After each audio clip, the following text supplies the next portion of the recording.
What really happened with your host, Mike Rivero. You're listening to the Republic Broadcasting Network, where you'll find out what the Fukushima's going on. And aloha, America. Welcome to our show here. Hang on a second. It is Thursday, August. Let me get back up here to the top here. August 10th. Sure happy it's Thursday. Sure happy it's Thursday. Sure happy it's Thursday. And we've got a lot of stuff to talk about here today. The phone lines are open, 800-313-9443. Mike is in our control room, ready to answer the phone when you call on in. And unfortunately, our guest who was scheduled for today, Leon Siu, something came up. He is, after all, the foreign minister of the Kingdom of Hawaii, and he had to fly on over to Kauai. And he said we could still do the interview over the cell phone, but it was going to be very tight. And I said, look, for the sake of convenience, we're just going to push it into next week. But we are going to get him on the show. We just have to work within his schedule. I mean, he's the equivalent of a Secretary of State. And so we have to make some allowances on that one here. All right, so we're going to be able to take a lot more phone calls than normally would be the case here. And getting into the news here, of course, North Korea is talking about firing these missiles toward Guam. And it's really important because when it was originally being reported in the corporate media, they made it sound like North Korea announced they were going to actually strike Guam itself. We're coming to attack Guam. We're going to attack Andersen Air Force Base. And I had a real hard time believing that. But we actually checked with the English language version of the North Korean media, and what we found out is they're not threatening an attack. And this is an important thing to keep in your mind. They are not threatening an attack. They are announcing ahead of time another test.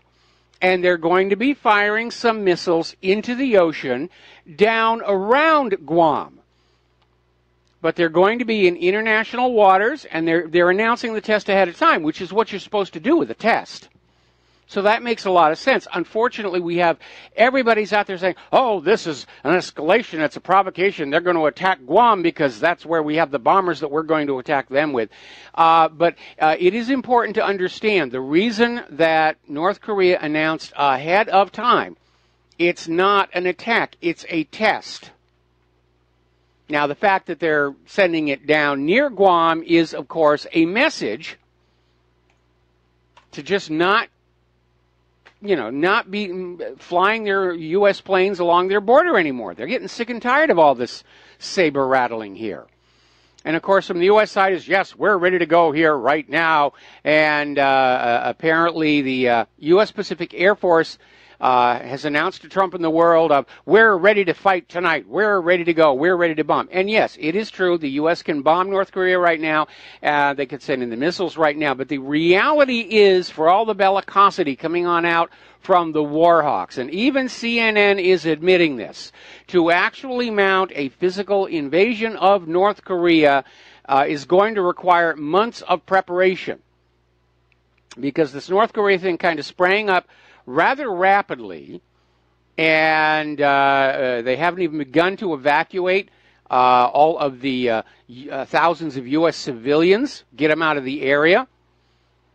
And it's going to take a large number of ships and troops to try and invade North Korea. Go back and look at the scale of the first part of the still ongoing, technically still continuing war against North Korea, which, by the way, the United States did not win that yesterday. But the U.S. is already out there saying that, they're going to use those bombers down on Guam, the B-1 Lancers and the B-2 Spirits, for a preemptive strike on North Korea. So it's the U.S. saying, we're coming to attack you, while North Korea is saying, stay cool, we've got another test that's coming basically your way.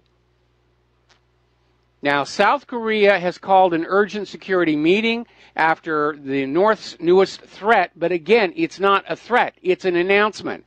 And they may be making this announcement in response to the near miss from the last test, where supposedly their rocket came down, and then about 10 minutes later, another passenger jet sort of kind of went through near the same area. I mean, it's a wide miss, 10 minutes and miles. It's not like when the U.S. Navy accidentally shot down TWA 800 near Long Island. But North Korea may simply be saying, we're going to be testing these long-range rockets. We're going to aim them at this spot in the ocean near Guam and just make the appropriate changes to the flight paths. But everyone's trying to treat this, that North Korea is the bad guy here again. And SecDef Mattis is out there saying, you will lose. Okay, well, they haven't lost yet. You need to keep that in mind. This is a restart on an ongoing war that never ended before, and the United States did not win that war. So you got to keep that in mind. Now, a lot of people are starting to say that the problem isn't North Korea. It is the United States. And chairman of the German Socialist Party, Martin Schulz, who, by the way, is starting to pull ahead of Merkel in the polls, is saying it's Donald Trump's rhetoric that's fanning this up, that it's dangerous. And yes, Kim Jong-un could show a little bit more restraint, but we know the U.S. is trying to get into more and more wars so they'll have an excuse when the economy falls apart. And it does appear that China is changing their tune on North Korea. They were going to be on board with all those sanctions.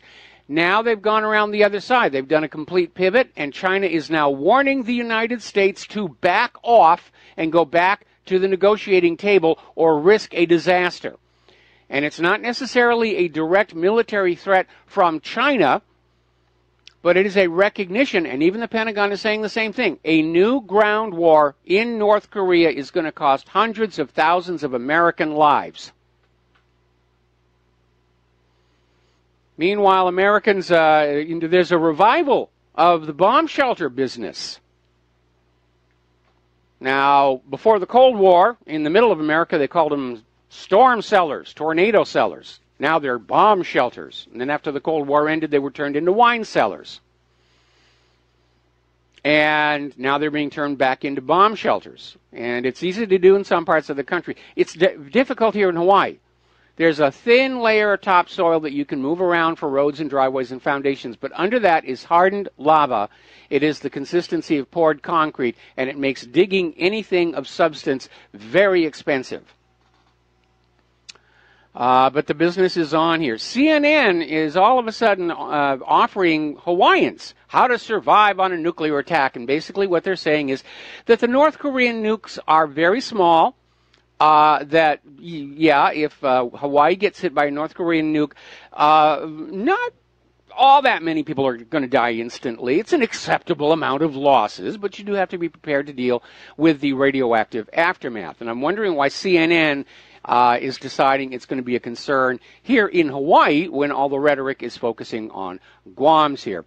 But I think the article that came out of the Ron Paul Institute really says it best. Only morons are believing what the U.S. government says about North Korea, and that is absolutely true.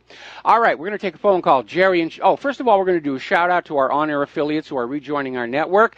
Then we're going to go to the phones. Jerry in Chicago. Aloha. What's on your mind today? Aloha, Michael. Thanks for taking my call. You mentioned something yesterday, I believe it was in the third hour, about the police and shooting dogs, and a good majority of them are good. Yeah, I did make that point. But every one of them in the Fraternal Order of Police Association knows of a bad cop. Yes. And they will not turn them in. It's sort of like the Freemasonry movement where Freemasons can do whatever they want, even commit murder, and it's up to the individual to decide whether he wants to turn somebody else in for that reason, you know? Well, again, I think there's an undue amount of focus put on the Freemasons. I think they're being scapegoated for a lot of things that are actually being done by other people.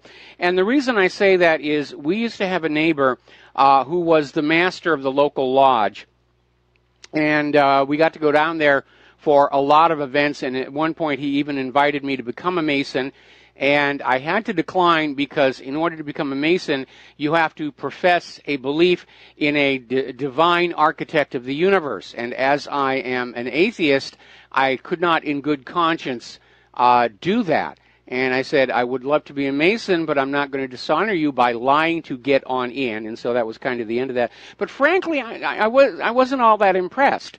It seemed to be an elderly gentleman's dinner club and not a whole heck of a lot more than that. And yes, they like their legends and their myths and their secret handshakes, but they're hardly alone in that. You've got the Oddfellows, you've got the Elks, the Knights of Pythias, and there's a lot of these secret fraternal organizations that have strange hats and strange rituals. And I guess in an era before movies and other such entertainments, it was just a way for guys to get together and play, act, and have fun. But I don't think that they're, and yes, it's a networking organization. And it allows people who have power and influence to network. But I think they're unduly propagandized against in order to shift onto them blame for things that are being done by some of the other secretive organizations we should be paying attention to, like the Bilderbergers and the one in California? CFR. Council on Foreign Relations and the Bohemian Grove and those people. Well, I only use Freemasonry as an example, but I have quite a few friends that are cops, 2 of them that are retired. I'm sorry, 3. And I had put this question to every one of them. I says, you may have been a good cop for your 25-year stint.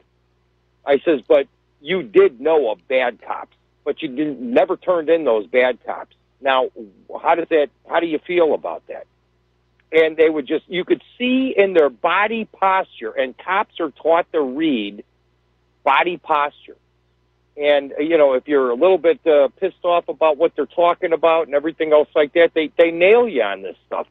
And I could see this in their faces. I says, man, you lost all composure there. You can't answer the question.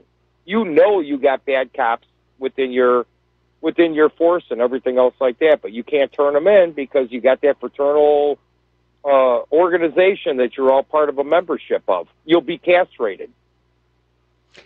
Well, there's a lot of groups that have that same kind of situation of we must protect our own. It's actually part of, for example, the Jewish faith, that you will not criticize a fellow Jew and you will not, report them for anything bad that they do. In fact, that's the whole reason the Anti-Defamation League was formed, was to protect Jews from negative publicity regardless of what they did. It was formed in response to this murder case where this Jewish business owner had murdered one of his employees, was found guilty, and then the Jewish governor of the state pardoned him, and it just was a huge, huge uproar. And the Anti-Defamation League was formed after that to exert pressure on the media and so forth in order to shield Jews from any negative criticism, regardless of what they were actually doing. So it's hardly unique to the police force. Okay, well, like I say, I know that every cop knows of a bad cop. Whether they're a good cop or a bad cop, they know of a bad cop. And no argument there. No argument there about that. Well, they're afraid of retaliation. I mean, look what happened with Serpico when he was trying to deal with the corrupt cops that he knew, and they wound up shooting him in the face. Again, I had a distant family relation who used to be a Los Angeles County sheriff. Unfortunately, he suffered a job-related accident, and he's now in another line of work. But while he was a sheriff, he didn't hide the fact. He was just waiting for the first opportunity he could legally shoot a black man. And it was just scary that this guy was out on the streets of Los Angeles with a gun and a badge, with this attitude. Wow. Well, I'm sorry to hear that because, all men are created equal. I don't care about the color of their skin or their religion or whatever. Mm-hmm. Well, yeah. That's a tidbit I wanted to drop in. I wanted to call you yesterday, but I was eating dinner when you got into that subject, so I didn't want to call you with a mouthful. But I've heard a few stories from our neighbor who's with the HPD, and overall, I think we have a cooler, calmer, more aloha police force than you see on the mainland, but there have been increasing incidents. There was an incident, I think, about 6 months ago where there was a wounded dolphin on the beach, and one of the traditional ethnic Hawaiians was praying over it. Didn't touch it. It's a huge fine if you touch a marine mammal, even to help it. And there was a cop came up and challenged him, and however it got out of control, the cop wound up shooting the Hawaiian, who was just there to pray that this dolphin was going to get better. So we do have one or two bad ones. And then probably shot the dolphin. Not to the best of my knowledge. That would have been a $25,000 fine. He would have really been in trouble then. Oh, yeah, then you get in trouble. But, hey, man, thanks a lot for taking my call, Mike. Keep up the good work. Thank you. All right, I will, Jerry. Thanks an awful lot. Yeah, I mean, shot the Hawaiian guy. I'm not going to shoot the dolphin. Don't want to get into real trouble here. All righty, getting on to the domestic political front here. A federal judge has ordered a new search for Hillary Clinton emails related to Benghazi, including a search of the email accounts of Hillary Clinton aides at the State Department. The judge ruled the State Department hadn't done enough to try and track down emails sent pertaining to the Benghazi attack in 2012. U.S. District Court Judge Amit Mehta has ordered the department to conduct a search of the accounts for three top aides, Huma Abedin, Cheryl Mills, and Jake Sullivan. And Sullivan is the one where you've got the email from Hillary telling him to strip the classified markings off a document and send by non-secure means. That's a felony violation of Title 18, and it clearly shows intent. Now, I have a question here. We keep hearing that somehow all these emails were backed up on the cloud and the FBI already has them. Is the FBI sitting on them? Are they trying to bury them? And here's the real question. We've been told for years and years and years the NSA is collecting all the emails sent anywhere in this country. Don't they have Hillary Clinton's Benghazi emails? Are they holding them so they can blackmail Hillary in the future? Is that what the FBI is doing? It shouldn't be that hard to find these emails, given what we are told about the monitoring of our email systems. Now, the Justice Department has released Special Counsel Robert Mueller's finances, and it again confirms the fact he is not unbiased, he is not objective. Mueller's law firm has had clients like Facebook, whose CEO Mark Zuckerberg is no fan of President Trump and is already talking about running for the presidency himself. And Mueller was also paid handsomely for a speech at Mexican bank Banamex. So it's all those speaking fees again. He's not objective.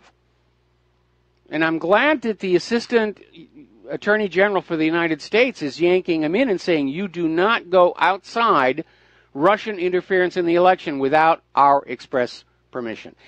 Now then, we have another dead body. Now this one doesn't go back to Hillary Clinton and the Bushes, but it's still kind of embarrassing. And apparently at the West Hollywood home of a high-profile Democratic Party donor and activist, Ed Buck, there was this gay male prostitute who died of a meth overdose in this Democratic Party donor's home. And the story is really kind of weird. Apparently this escort, Gamel Moore, they're saying the overdose was accidental, but apparently some of the other individuals who have been catering to the appetites of this Democratic Party donor is saying that for some reason he got off watching young blacks get high on meth, and he would encourage them to take more and more and more. And while he was watching these blacks go wacko on the meth, he would do his own thing. You fill in the blanks there. And it sort of reminds you that these people at the top levels of so-called society and politics and power, they can get really, really weird. And I saw a little bit of that myself when I worked in Hollywood here.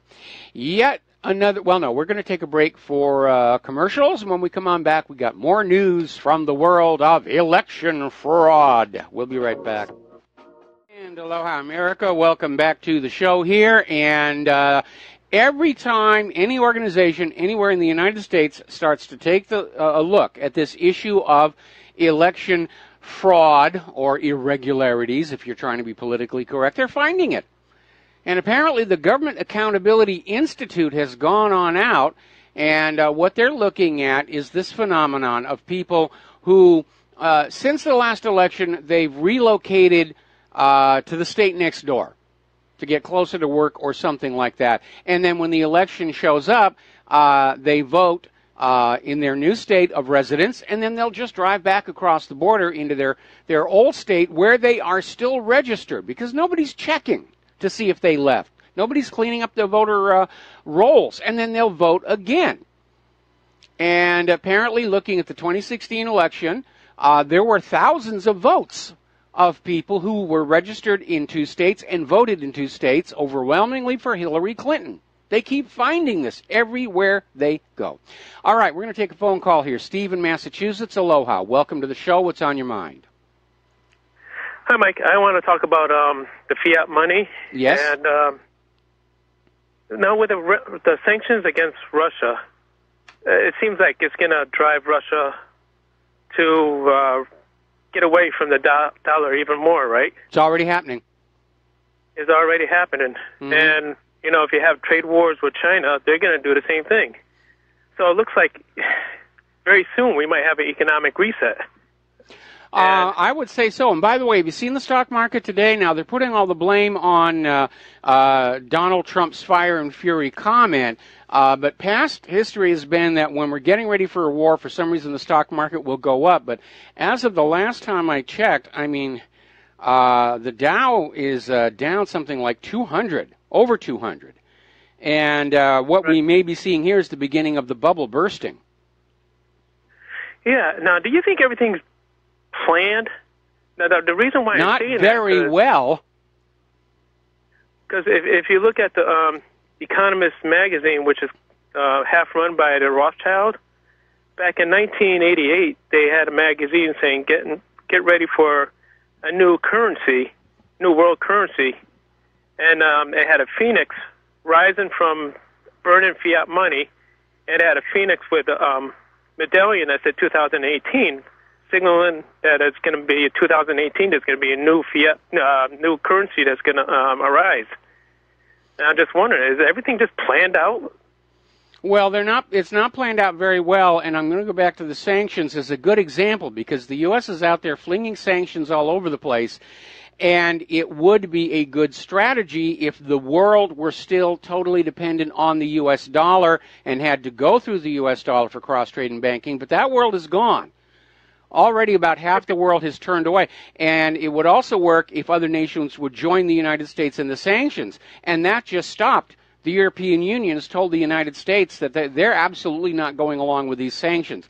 So it wasn't planned out very carefully. Now, the globalists, the New World Order people, have been talking about a single fiat currency for the planet ever since they started talking about a one world government and a new world order back there when George Herbert Walker Bush was president. They were talking about this, the new world order.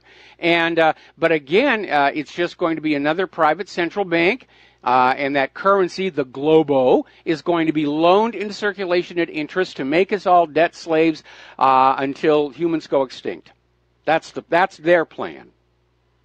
Yeah, do you think they're going to get away from the fiat money and go to the cryptos? I already see Goldman Sachs buying one of the cryptos. And wait a minute. Cryptocurrencies are fiat currencies. There's no value to them. Well, there's no value to fiat money either. But I think it's their way of shifting, knowing that the fiat money is going to be destroyed, and there's their way of shifting towards something new, electronic, easier. Well, no. First of all, a lot of our current fiat currency moves by electronics anyway. The little plastic cards and the rest of it. What they want is a system in which you're not allowed to have any of your money in your pocket. The new model they're trying to that they will force on the New World Order is the banks own all the money, and any transactions you're doing with their money remain in their computers. And it makes it impossible for you to go to the bank and say, I want my savings account in my hand. That's the plan behind that. Steve, we got to let you go. It's going to be more of the same then. Yeah, that's exactly right. That's why we can't let it happen. Steve, we're going to let you go. Take a break for commercials. Back with another phone call after these few words. And aloha, America. Welcome back to the show here. And before we take these phone calls here, a couple of things are breaking. Apparently, Trump is getting ready to come on out and make another speech about North Korea. And again, the Dow closed 204 down. So something may be getting ready to break there. Earlier in the show, we reported on how this judge ordered a new search into Hillary Clinton's Benghazi emails. Judge Andrew Napolitano is now reporting that the State Department and the Department of Justice are blocking access to the emails. They're refusing to go along with this judge's order. And apparently more information about Robert Mueller is starting to surface. Apparently when he was acting as Attorney General, he was blocking and shutting down every single investigation into anything connected with the Clinton Foundation, including the Uranium One deal. Mueller was closing all these criminal investigations without any recommendation for any kind of an indictment or a charge. The entire city is just woefully corrupt. All right, the phone lines are really loading up. Let's get some of the calls out of the way. Alan in California, aloha. Welcome to the show. What's on your mind? Hi, Mike. Just kind of pick up where you just left off on all the corruption. I came across a really, really good video that you might want to put on your website. Okay. It shows clearly the corruption. This is about a 6-week, I believe. This happened 6 weeks ago when Trey Gowdy was interviewing Jay Johnson, the old Homeland Security of Obama. Yes. Talking to him about Russia inclusion and all that. Well, anyway, right behind Trey Gowdy in the line of sight of Jay Johnson is the Juan brother. And he's looking at Jay Johnson the whole time, giving him the look of like, I got the goods on you, buddy. And as Trey Gowdy's asking him questions, he's nodding his head up and down and sideways. And every time he nods his head up and down, Jay Johnson answers yes. And then if you side to side, he says no. I mean, he's guiding him the whole way what to say and what not to say. I mean, it's incredible that an IT guy can be coaching a ex-head of Homeland Security on what to say, what not to say. I mean, well, at this point, it's obvious the IT position was merely a cover, and the Iwan brothers were some kind of an intelligence operating unit. I mean, that's the reason they got their access to the House computer networks cut. They were caught breaking into these computers of representatives and copying off information. And he was apparently doing a lot of the same sort of stuff for Debbie Wasserman Schultz now. And again, it's just there is so much corruption in Washington, D.C., they can't keep it hidden any longer. It's starting to just overflow and come through the cracks, and everybody's smelling it now. Yeah, I mean, I don't know. It's something that your listeners might want to see because it's just totally obvious. He's totally being threatened. And well, if you could send me the URL to that video, yeah, I'll put it on up there. Now I know that the official response is, oh no, that's not one of the Iwan brothers. Obviously, an IT worker wouldn't, have the pull to be sit in the gallery or sit in the staffers area. But yeah, it does look like he did. That he's got the blackmail goods on everybody there. Man, these guys are all dirty. It looks like. Everybody. It's incredible. They are. They are. But, okay, yeah, I'll send that out to your, to your email yet? WRH at whatreallyhappened.com. There's a link at the top of the website that'll get you set up. Okay, I'll get that out to you. Thanks, Mike. All right, thanks. We're going to switch over to Jerry in Wyoming. Aloha. Welcome to the show. What's on your mind? Hey, Mike, I've heard you talk a lot in the past about when the whole system comes down and what they constitute, we want to make sure it's not done on a central bank system like the one we have now and not a fiat currency. I kept thinking, these central bankers aren't going to let this go that easy. I mean, they got plans to what's going to happen when this whole thing happens. And okay, I think we just lost our connection here. Yeah, you're absolutely right. The owners of these private central banks, it's a family business. They've been running it for 300 years, and it has made these families the wealthiest people on earth. They're so wealthy they can stay off those lists about the world's richest people. They don't want to be on there. Because when you see a Bill Gates up there, as the world's richest man, you know what he did to get the money. You see somebody, a Warburg or a Rothschild, and they've got, this huge amount of money. You say, what did they do to get this money? And then they realize, well, they just ran this scam called private central banking. And it is time for it to fade away into history. Some countries are trying to break free from it, and inevitably they get attacked by the other countries that are still enslaved to the private central banks. That was basically what got us into World War II. Germany got rid of their private central bank. They went to a value-based currency, and all of a sudden, boom, we got to destroy Germany. Same thing with Libya. Libya they closed their private central bank. They established a value-based currency. Boom, we go into Libya. The private central bankers have enslaved the entire world. And just like the slave owners in the antebellum South, they are going to be very cruel and vicious to any slaves that dare to stand up and say, I think there's a better way. That's what's going to be going on. All right, we're going to take a call from Steve in California. Aloha. Welcome to the show. What's on your mind? Well, you were talking about earlier, you mentioned electronic fraud, voter fraud, yes, election fraud, and it just something else I just noticed how the people are so trusting in this technology of, electronics, and they're giving up, normal ways of doing things to trust this technology. And just to give you a little example, I'm kind of a big tennis fan, so I've been watching a lot of tennis, and the USTA has an event in Montreal, Canada now called the Rogers Cup. Yes. And I noticed that they've ditched the old tossing of the coin at the beginning of the match to see what side, who serves first and who picks the side. They've aborted that whole policy of using the coin toss and gone to electronic coin toss, which is really interesting because if it's really important enough to do the act itself of a coin toss, then it must have some kind of advantage in some way. Maybe it's psychological mostly. I don't know. Maybe there's a benefit in some way. Who scores first or whatever, maybe in football or something like that. But if there's, the policy of doing a coin toss is now being thrown aside and we're going to do electronic, well, again, the system, we know the electronic system of voting is hackable.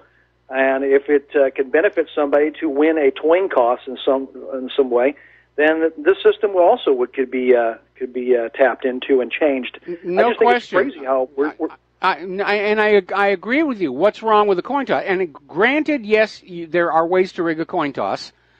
They're very subtle and they're not reliable. But the idea of computerizing everything, that's when you're crossing the line from utility to decadence. And you say, oh, everything's got to be computerized. And some things, having a computer on them is going to be really cool. Others you don't need. Coin toss is a good example. Coffee maker's another. I stopped using coffee makers with built-in programmable this and that a couple of years ago, and I've got just your basic coffee press, and I'm quite happy with it. So, it opens up the possibility of fraud. And again, when you come to these elections, I know we've all been propagandized. Well, computers never make mistakes. Yeah, they do, because programmers make mistakes. And worse, computers can be programmed to lie to you. And we know that there's a huge amount of fraud with those electronic voting machines. And yeah, if I were a tennis player, I would say I would be a lot more comfortable with a good old-fashioned coin toss than this device, which, for all we know, is already preset to hand the advantage one way. Yeah, I just thought I'd let you know that. It was the first time I've ever seen it, and it's probably going to be a regular thing now in tennis, maybe other sports, but I just think we're going in a very bad direction of you're inviting fraud. You're inviting fraud. I agree. I absolutely agree. Hey, thank you, Michael. All right, thanks an awful lot. We're going to switch over to Dustin in New Jersey. Aloha, Dustin. Welcome to the show. What's on your mind? Hi, Mike. How you doing? Doing all right. George Carlin said it best. It's a big club, and you ain't in it. Yes, he did. You did. ain't in the big club, and they're just there to push the buttons and pull the levers, and you are owned by your masters. And he said it. I'll tell you, man, that statement says it all when you watch him on YouTube. Yes. I mean, it's creepy. Hey, Mike. I wanted to talk about India and China. The first war they had, and started in the 50s, and India got spanked pretty bad. But what do you think about Britain? Even though India is kind of independent, what do you think Britain's involvement is antagonizing the Indians to start something with the Chinese? Maybe because of the Belt and the Road. I know there has some water right type of thing going on with water, but this Belt and the Road, India didn't join that. No, India is building their own. That's the problem. India is building their own, and they're trying to get through the Himalayas to get this their version of the belt heading into Europe. And unfortunately, the way they had to go does in fact cross into Chinese territory. It's a very, very tiny amount, but the reason it's a big stink is that China is obviously seeing this Indian trade route as a major threat, eroding the profits they plan on making from having a monopoly on this new Silk Road. And that's what this is really all about. And it does look like it's going to come to blows. China is already telling people, civilians, non-combatants living near the border in that area, get the heck out now. If India tries again, the Chinese will crush them. I mean, India is more prepared now than in the past, but the Chinese will just crush them, Mike. It's like, you just know, to do this again, you know, and then the first one was about a road, too. You know? Like, it's just amazing how, you know, history doesn't repeat itself, but it sure does rhyme, doesn't it? Yeah, like it does. Things but there's come back around, you know? A couple of things to keep in mind. Okay, first of all, India isn't now a nuclear power, and India has a huge population problem. And they would actually probably welcome a situation where they can take their surplus population, put them in uniform, and just send them into China. And China has to be taking that reality into account for their calculations. That a war with India, yeah, China might win, but the cost of victory might be a serious problem. I remember that back, I think it was during the Napoleonic Wars, where there was one of Napoleon's generals won a battle, but at huge, huge cost. And he wrote back to Napoleon and he said, one more victory like this and our cause is lost. Is India's own version of, like, going their own way, is the U.S. involved in that, and Japan and stuff, I think, right? I'm not sure to what extent, but obviously right now the United States would be very happy to see the Chinese and Russian monopoly on a new land-based trade route broken. And so I would imagine that one of the reasons India is willing to risk so much to complete this is they've already received indications from European and American companies that they would prefer doing business over this route than the one coming from China and Russia.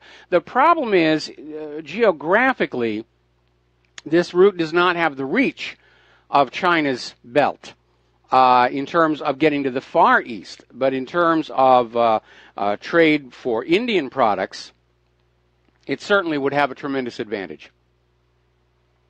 Yeah, because I looked and I saw, like, they even have, I mean, it goes into Europe, the Silk Road, Belt and the Road. I mean, that's a far-reaching, into Iran, and it's just amazing how quick.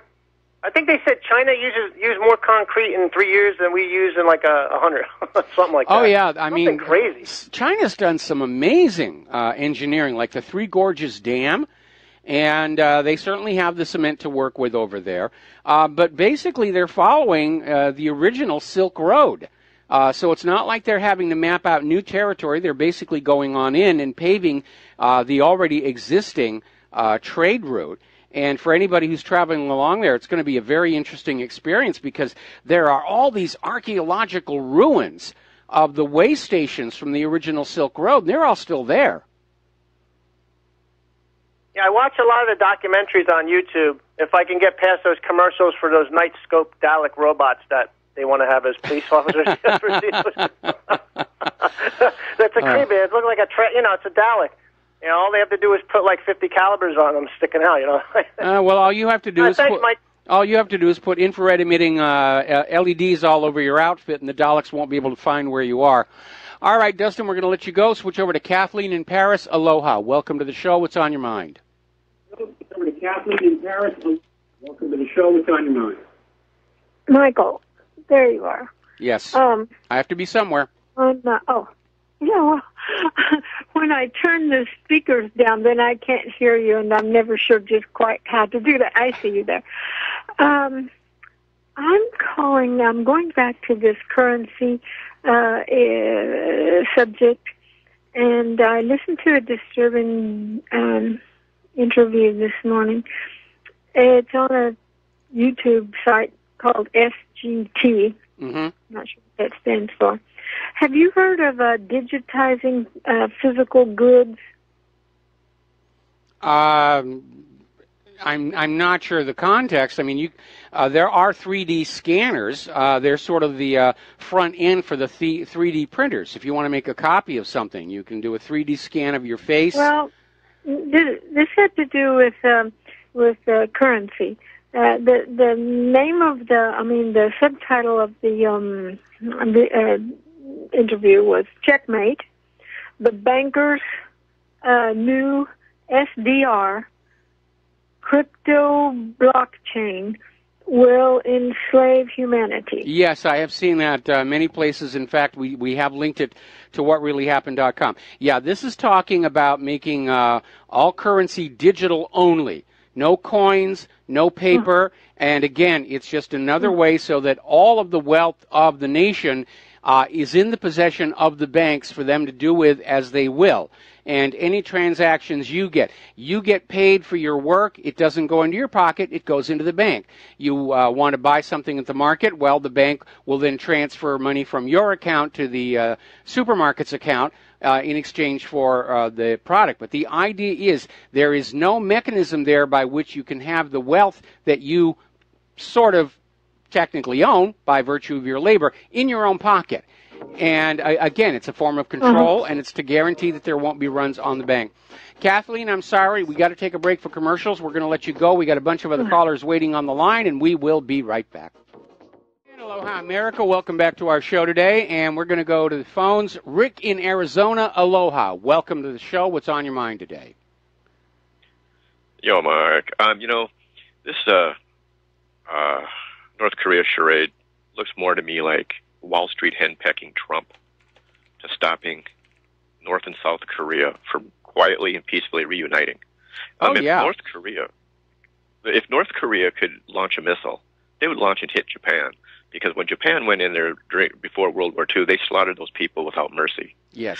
So, this is to make it look like if we have casualties in dealing with North Korea, that those people died for a good reason, that they saved us from being nuked from North Korea.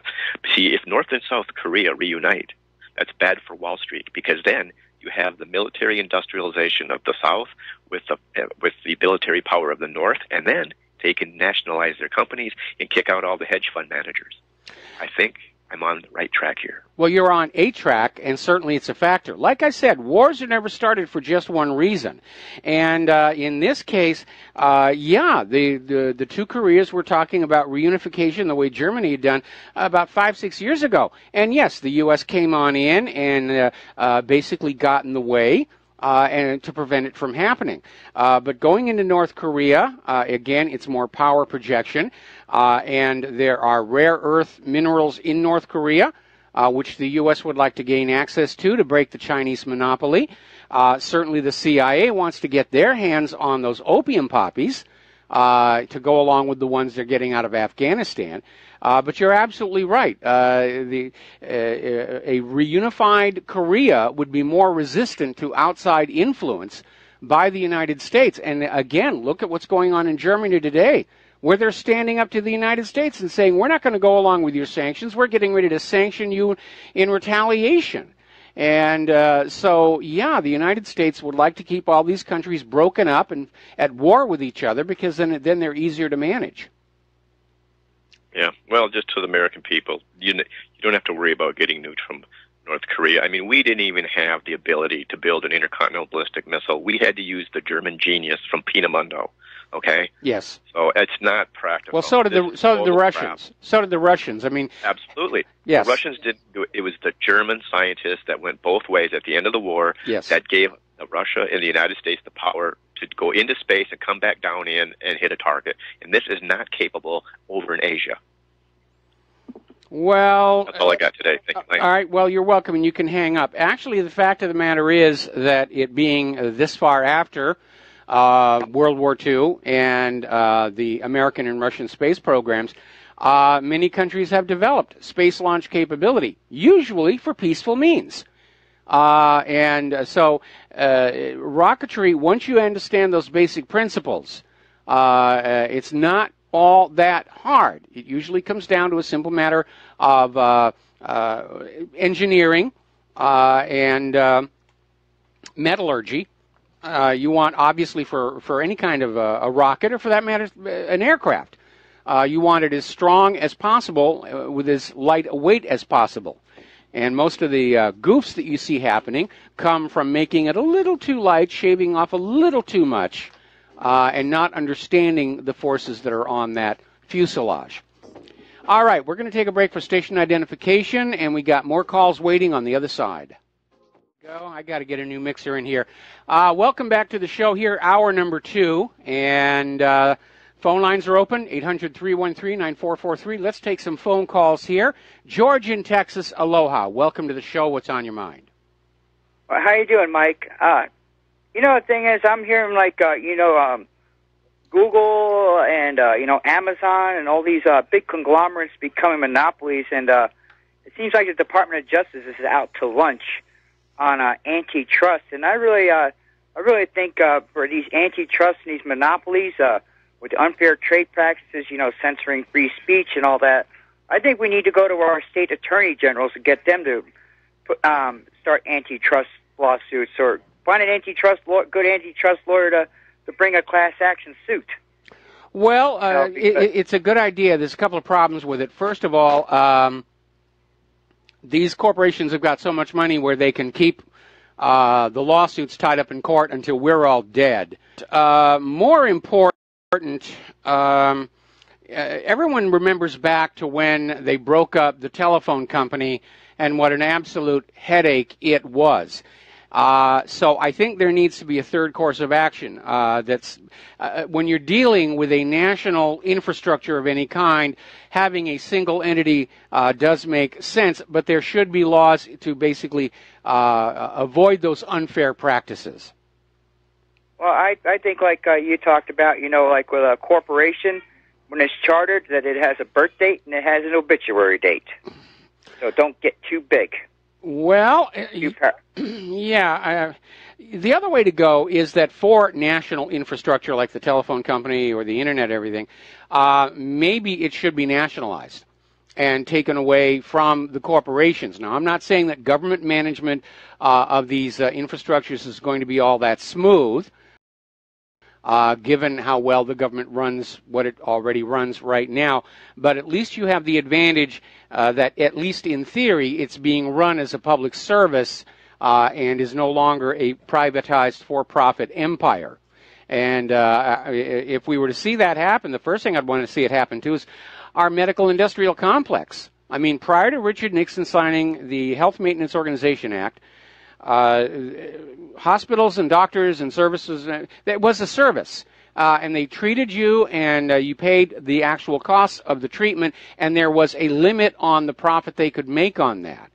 And today it's completely different. You've got a doctor, and behind them there's 20 or 25 administrators, all drawing salaries and all filling out paperwork to justify just how huge, the final bill to the inpatient is going to be. And that's why we've got the most expensive medical care on Earth and the worst quality medical care of all developed nations. Well, Mike, I got to hang up the phone, but, I watched a movie the other day that, showed old school visual effects right before you got into the business. You heard the movie Earthquake with Charlton Heston? Oh, yeah, absolutely. Absolutely. I love going back and looking at all those old special effects epics, that predate the use of computers and stuff. And, even my very first forays into filmmaking, we didn't have computer graphics. It was models and miniatures, and the only computers were operating motors to drive the models or to drive the cameras and models along tracks, and that was it.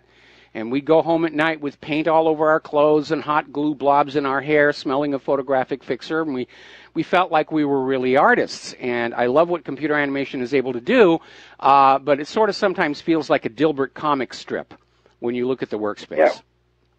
All right, Mike, I'll let you move on. Thank you. All right, thank you. We're going to switch over to Mark in North Carolina. Aloha. Welcome to the show. What's on your mind? Hey, Mike. I was on my way home. I heard on the radio some clown, some retired general, I think it was McInerney or something, and he's talking about North Korea like comparing it to Nazi Germany, as if they're going to go on a blitzkrieg. What are they going to do? Blitzkrieg their way through China? And maybe it's Russia. I mean, come on, have their own Operation Barbarossa. It's a small country. They're just trying to, they're probably more worried about protecting themselves than anything else. And the other thing is, before you comment, I'll just hang up after that to hear you. You were talking about the computer graphics. I just saw the movie, The Last Planet of the Apes, the most recent one. Yes. Are those computerized apes? They don't look like somebody in costume, or is it possible that they were actually used trained apes? No, they're all computer generated. They're all deriving technology that was developed by Jim Cameron for Avatar, and it basically involves having real live actors with tracking dots all over them. And by the way, at the Screen Actors Guild, there is now a separate card distinction for CGI performers who will go on out and they'll act and they'll do whatever, but they don't actually appear on the screen. And so these scanners, they work in a special room, and the computers track their movement based on the marks on these leotards that they're wearing. And it even includes what are called facial Waldos, where they're tracking the actor's face, and they'll take all that data and then apply it to the computer models, which can then be of different proportions than the original actor. And that's how they get down to looking like apes or looking like space aliens as well. And that's how they get these incredibly realistic facial expressions. And it's a relatively new area of the technology. In fact, when I was working on Final Fantasy, it was just starting to be developed, and we did some of our actors' faces with it, and a lot of the background action with it, and it wasn't as sophisticated then as it is now, and it really is amazing just how rapidly it's moving forward. Okay, what about the lead ape, Caesar? That was also computer animation? It's all computer animation. It's all computer animation. Okay. I was wondering. Okay. So I'll take your answer about the career offline. On the online. Okay. Thanks. Okay, I actually forgot the question about Korea. We got off on Planet of the Apes here. All right, we're going to do shout out now to our on-air affiliates rejoining the network here. And we're going to go to George in Texas. Aloha. Welcome to the show. What's on your mind? I'm sorry. Where are we in the call list? We already took him, and we already took Mark in North Carolina. We're empty. Okay. Oh, the phone lines are open. Boy, I wish we had a Comrex stack system here. It's so much easier. All righty, let's get on back to the news here. The problem is we had two Marks in the list, and they both wanted to talk about Korea, and I lost my place here. All right. Apparently, a lot of people are taking note of this memo from David Brock over at Media Matters, and they got a lot of their money from George Soros. Somebody leaked it out, and it basically implicates, to nobody's surprise, Google and Facebook in the attempted takedown of Trump and the entire right-wing independent media. And I guess I'm considered right-wing because I was not a Hillary supporter, even though I see myself as more of a centrist. And if I have to put on a label, I'm a paleocon, which means I'm an old-fashioned conservative. Back when conservative meant you don't have the government go in and mess around with something unless it's really necessary, as opposed to the liberals whose starting point is, we're the government, we're going to tinker with everything just because we can. Now, there's a new book out in Germany, and it's called Gekaufte Journalisten, which translates as bought journalists, and it's about the CIA's media manipulation. And apparently it's a bestseller over there. And it is being suppressed throughout North America and Europe outside of Germany. Burn those books. Burn those books.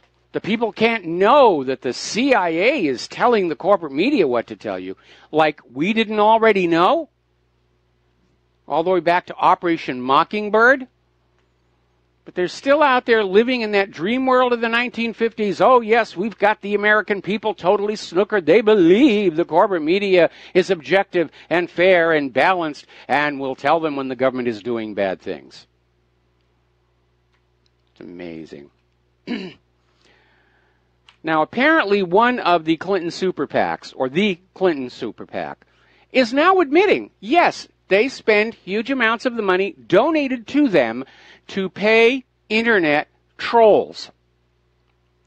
And we've known this for a long time, but now they're saying, yeah, that's just part of the new reality. We hire people to go on out and cause trouble for anybody opposed to our agenda. So, the next time you are online arguing with somebody and thinking to yourself, how could anyone be that stupid? Just remember, they are being paid to be that way. And the real question is, how can anyone agree to look that stupid no matter how much they are paid? Even hookers have more integrity than a paid online troll. But I guess in the current economy, it's either be an online troll or go to work at a hamburger place. Although I have much more respect for the people at the hamburger place, as long as it's a good cheeseburger. Now then, getting on over to the war zones. Apparently the Syrian army has repelled yet another ISIS attack. And apparently ISIS suffered a lot of casualties. This was in the area of Humamya and the T2 pumping station at the Syrian-Iraq border. They're again fighting over that oil infrastructure. So that's one of the many reasons these wars are being fought. We've got to control the oil. We've got to make sure it's sold only for the U.S. dollar. So they have to come to the U.S. and borrow U.S. dollars here. All righty, let's see. Another phone call. Dave in Long Island. Aloha. Welcome to the show. What's on your mind? Aloha, Mike. I just have an interesting idea for an app that you can put on your phone that keeps track of all your congressmen in your district. Like what they're up to, when they go on vacation, any of the latest news about them, or anything like that, just so we can keep tabs on these people. And it would be a handy thing to do, and you don't have to go through a whole lot of mess of things to find out what these people are actually doing. Well, it sounds to me like what you're talking about is an aggregator from the Congress Critters' own websites, because anything they're doing they don't want to be public is going to be very, very difficult to get at. I'll tell you a simpler idea, and I've said this before. I think every member of Congress ought to wear a fireproof racing suit on which are sewn the patches of all their top donors. So when you look at them, you know who they're really working for. You know, and they're going to look stylish and snazzy, like the NASCAR drivers, you know, but I've got, you know, Monsanto up here and Israel, always Israel. Israel's going to get the prime real estate on most of those jumpsuits. Well, that sounds great, and it's pretty humorous, actually, but not really too practical, whereas an app and somebody who collects all this data seems like a pretty simple thing. Well, somebody you know. Again, the stuff that these members of Congress want you to know is easily available at their website, and you could aggregate from there. The stuff that they're up to that they don't want you to know, that's going to be very, very difficult to get at. There's a, you know, this idea that they have is they have a right to privacy because they're members of the government, but you don't have a right to privacy because you're the enemy of the government, at least right now, until you agree to do what you're told to do. Dave, we're going to let you go. Thank you very much for the suggestion. Thank you. And getting on back to Syria, interesting little article from RINF.com. America's military cannot bring peace to Syria. Well, let's be very honest, America's military don't bring peace anywhere. Do you remember the movie Dr. Strangelove, directed by Stanley Kubrick? And during the sequence where they're trying to break into this base from which General Jack D. Ripper has launched a nuclear attack at the Soviet Union. And in the background of the fighting, there's this billboard, saying, "Peace is our profession." And yes, that was an intentional joke by Stanley Kubrick. Boy, the phones are just ringing today here. We're going to go to William in Florida. Aloha. Welcome to the show. What's on your mind? Hi, Michael. Hello, William. I was wondering, I've been reading some of the posts here and other places, and people are concerned about money. How are they going to buy food? How are they going to live? Yeah, it's a problem. I mean, the other day, Claire and I were out doing errands, and the car parked next to us in the parking lot. Clearly, they're living out of that car. Everything they own is in that car. They've lost their home. But at least they have the car. A lot of the homeless in Hawaii don't even have that. Yeah, well, my question is, what is an alternative to money in this world? Well, basically, money is a medium of exchange, and it's existed in various forms, going a bit back to barter. But again, money is whatever any two trading parties agree to use as a common currency.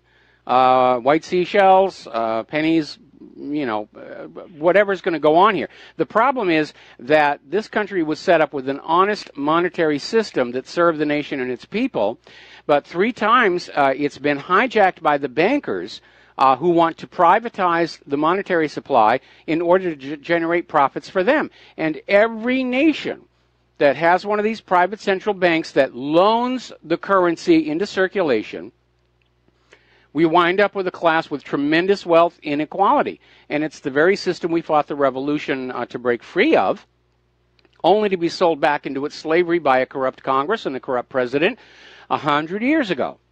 And I'm looking at the fact that because public awareness is growing, that this private central banking is exploitive.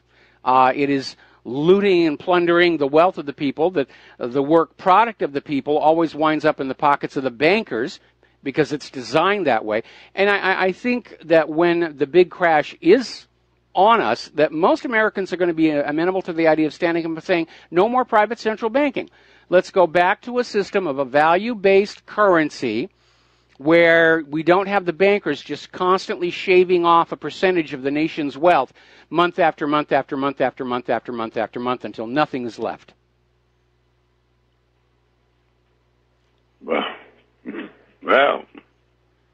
it's a nice idea, but I just, I don't see how we're going to get to that place there. Well, we're going to have to just sit back and wait for it to self-destruct. And again, look at the model of the Soviet Union. We're seeing very many of the same symptoms here in the United States of America that were visible in the Soviet Union in the months before it all fell apart. And what we have to be prepared to do as American citizens is put our foot down. When the current system comes crashing down, there's going to be all these carpetbaggers going to come on in and try and restart the same scam again. And we're going to have to say, no, we're not going to do that. And anybody who comes on in saying we need a new private central bank, we give them a good thick coating of tar and feathers, and we run them out of town on a rail, preferably redwood, because they leave really deep splinters. I think you're an optimist there for the American public here. But, well, yeah, I have to be. I have to be. It's the only way I could have been doing this for as long as I've been doing this. Okay. So, hey, may I say God bless you, even though you don't believe in that supernatural... Of course you can. I appreciate the sentiment, and I appreciate the intent. I'm not offended by things like that, and thank you for the kind words. Bless you. Thank you. Bye-bye. Bye-bye. We're going to switch over to Tom in Florida. Aloha, Tom. Welcome to the show. What's on your mind? Yes, good day, Michael. First off, Michael, I think that guy should watch that movie Under Thunderdome when they were looking for petrol. That's the way barter works, Barter Town. Yeah. That'd be a good movie for him to watch with Mel Gibson Thunderdome. But, hey, Michael, I want to ask you first off, I just think I heard something about Nancy Pelosi ran over some kids. Is that true? Did you hear anything about that? I have not heard anything at all about that. I'll I'll check it on this next commercial break here, but I've heard absolutely nothing about that.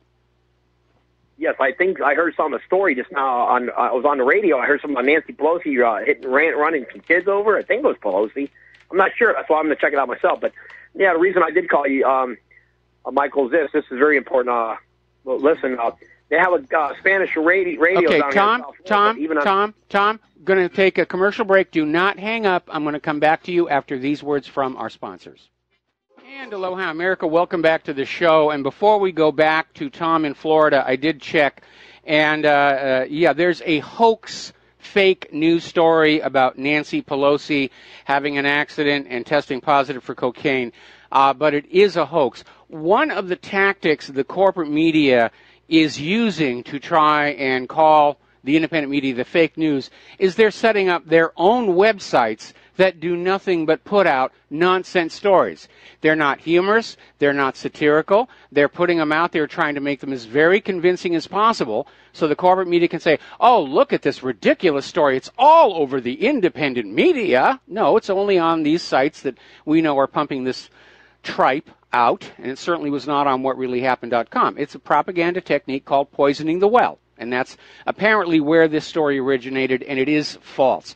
All right, so, Tom, we're talking about, I think, North Korea? Yeah, that's right, Michael. I figured that story probably was a little false because I didn't see it on a couple of networks. But, talking about Kim Jong-un and the insanity of this guy when he killed his own family with mortar cannons and all that. Well, hang on. We have to be very careful because everything we think we know about Kim Jong-un is being fed to us by the same people who told us Saddam had nuclear weapons. Remember back when they were screaming that Iran's Ahmadinejad was threatening to wipe Israel off the face of the earth, and it turned out he didn't say it. They were making all kinds of claims about Saddam when that war was ramping up, about how he cruelly killed animals and they ate the raw flesh, and there was all kinds of nonsense being fed out there. Now, I'm not saying that Kim Jong-un is a nice guy, okay? He seems to have all the personality traits of a classic nepet, and there are sometimes I wish he would zip his mouth a little bit. But we got to be very careful about what we think we know he has done in the past, okay? So, yeah, you're right, Michael. With that in mind, let us proceed. I agree with you, but the only thing that is, he did, the airport thing with his brother getting killed by the two women, I don't know if that was fake or I don't know what that was going on with that. But well, and again, we don't know. Yeah, that one was definitely real. Yeah, with the brother, with the whatever they poisoned, how they poisoned him. But the thing is, though, Michael, if this guy were to shoot off missiles toward Guam, I don't believe they'd hit Guam or even come close. And the Japanese, I do believe, would take them out. But if that does happen, I don't think it's going to be a pretty picture for the Korean Peninsula. Okay, well, let us back up here and one more time say that what North Korea is saying they're getting ready to do is another missile test that will hit the ocean down around Guam. They're not announcing that they're going to strike Guam. They're saying, we're having another test. Please stay out of the way. And the corporate media, again, Saddam's nukes. Oh, he's going to attack Guam. And they're frothing at the mouth. And that's why you got to be very careful about just accepting what the corporate media is saying North Korea is doing.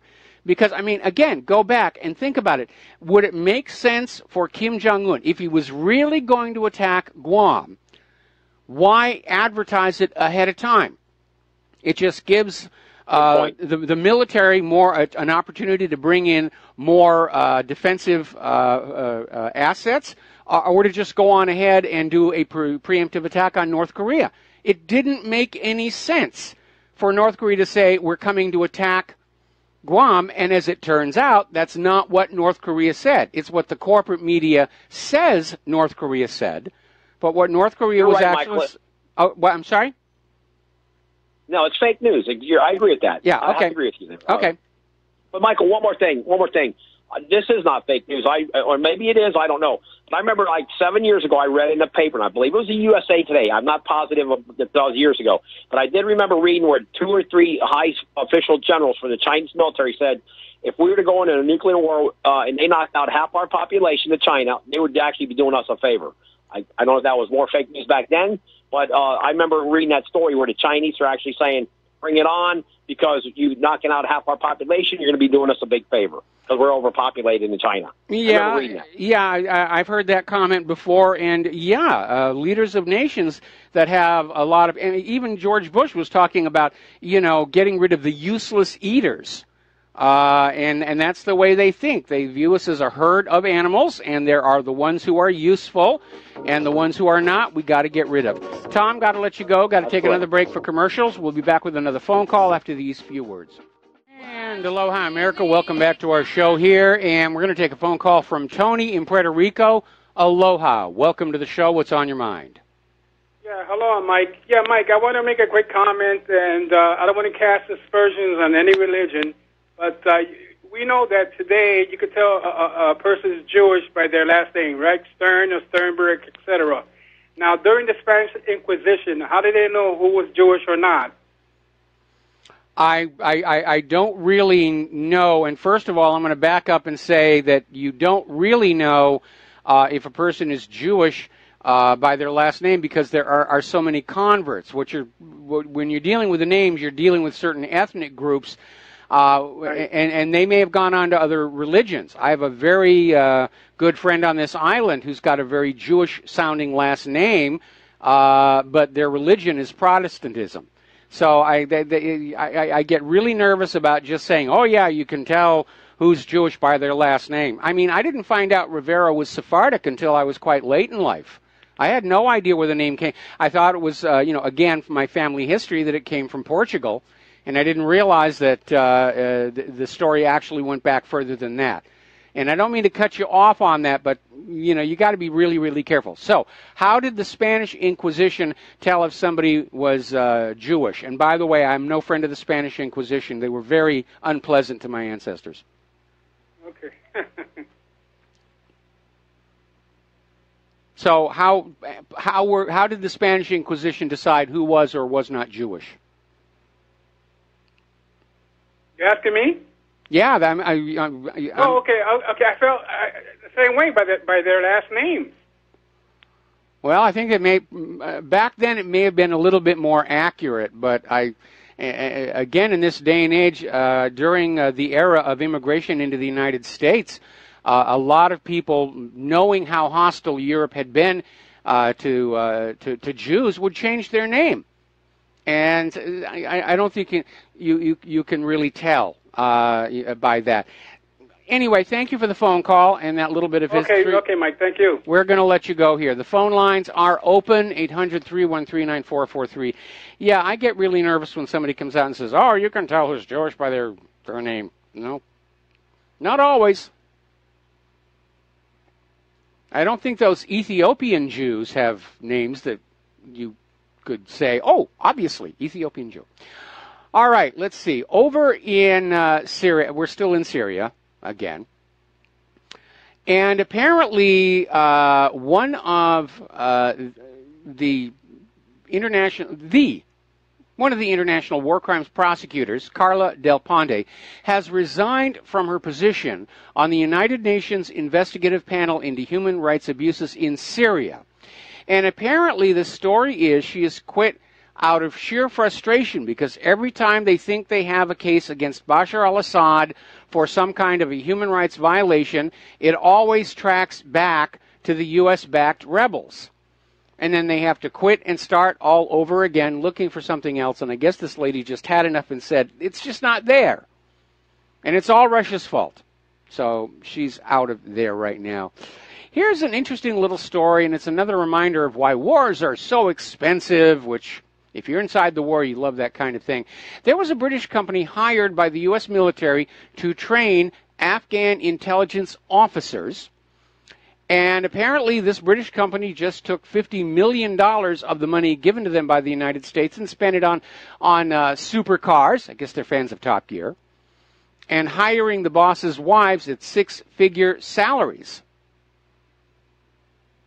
So this company, New Century Consulting, spent another $42,000 on automatic weapons.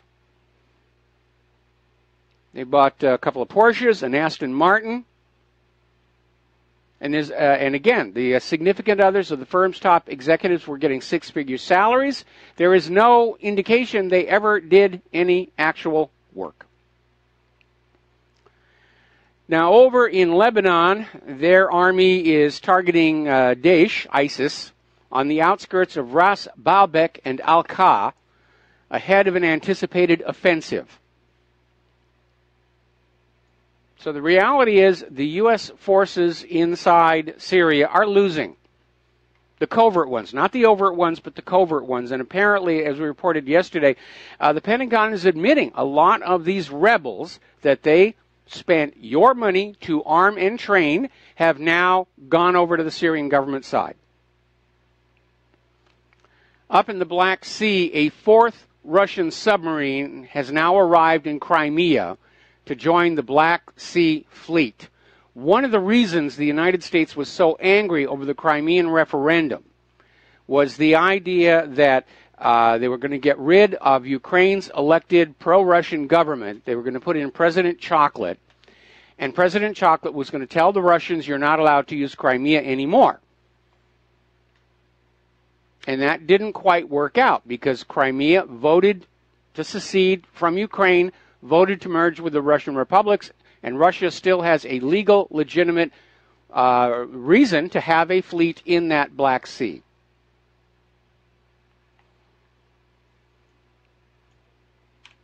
Now, there's a story coming on out that Turkey has detained a Russian citizen for allegedly plotting an attack with a drone against one of the U.S. planes based at Incirlik. And the channel identified the Russian as Renat Bakiev. He's also suspected of involvement in the terrorist organization Islamic State, which is outlawed in Russia. The Russian embassy in Ankara is looking into the reported detention.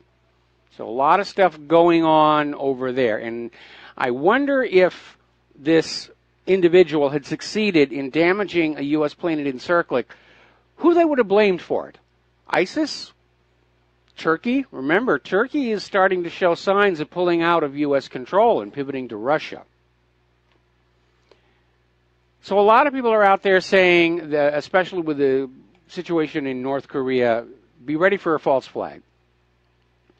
Set off a bomb someplace. And one possibility that is being suggested, this is over at the Corbett Report, is called a black sky event, which is a code phrase meaning an electromagnetic pulse event,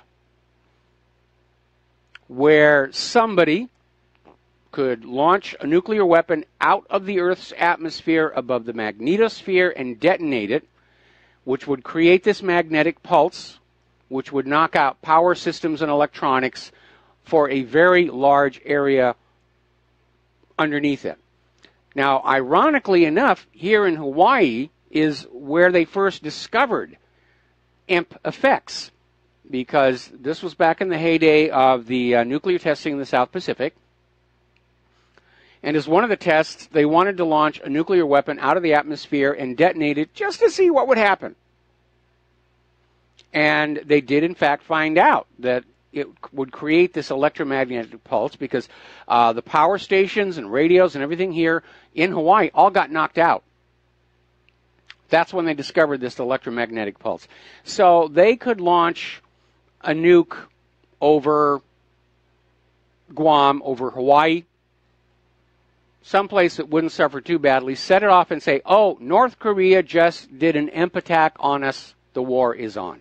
And we do have to be aware, first of all, we know false flags are a reality in history, and we know how desperate the U.S. is to get a major war going, so they've got something to blame for what appears to be an imminent financial crisis. Apparently, Russia is going to sign a military cooperation deal with Niger, And I'm sure that Russia's being told that people in Niger have got millions and millions of dollars they need to smuggle out of the country, and they want Russia's help, and all Russia has to do is send a small trust courtesy deposit. I don't think the Russians would fall for that. That was an attempt at humor. Please forgive me here. Apparently, Israeli forces last month in July detained a total of 880 Palestinians. 144 of them are children. And these are all administrative detentions. They have not been charged with any specific crime. They're just rounding these people up, sending them off to be imprisoned, and in many cases tortured. It's a campaign of terror. And apparently Israeli settlers, not having succeeded in wresting the Temple Mount away from the Palestinians, have gone on a rampage in the village of Safa in the West Bank, burning Palestinian cars, vandalizing property. And as usual, the Israeli soldiers just stood there and let them do that.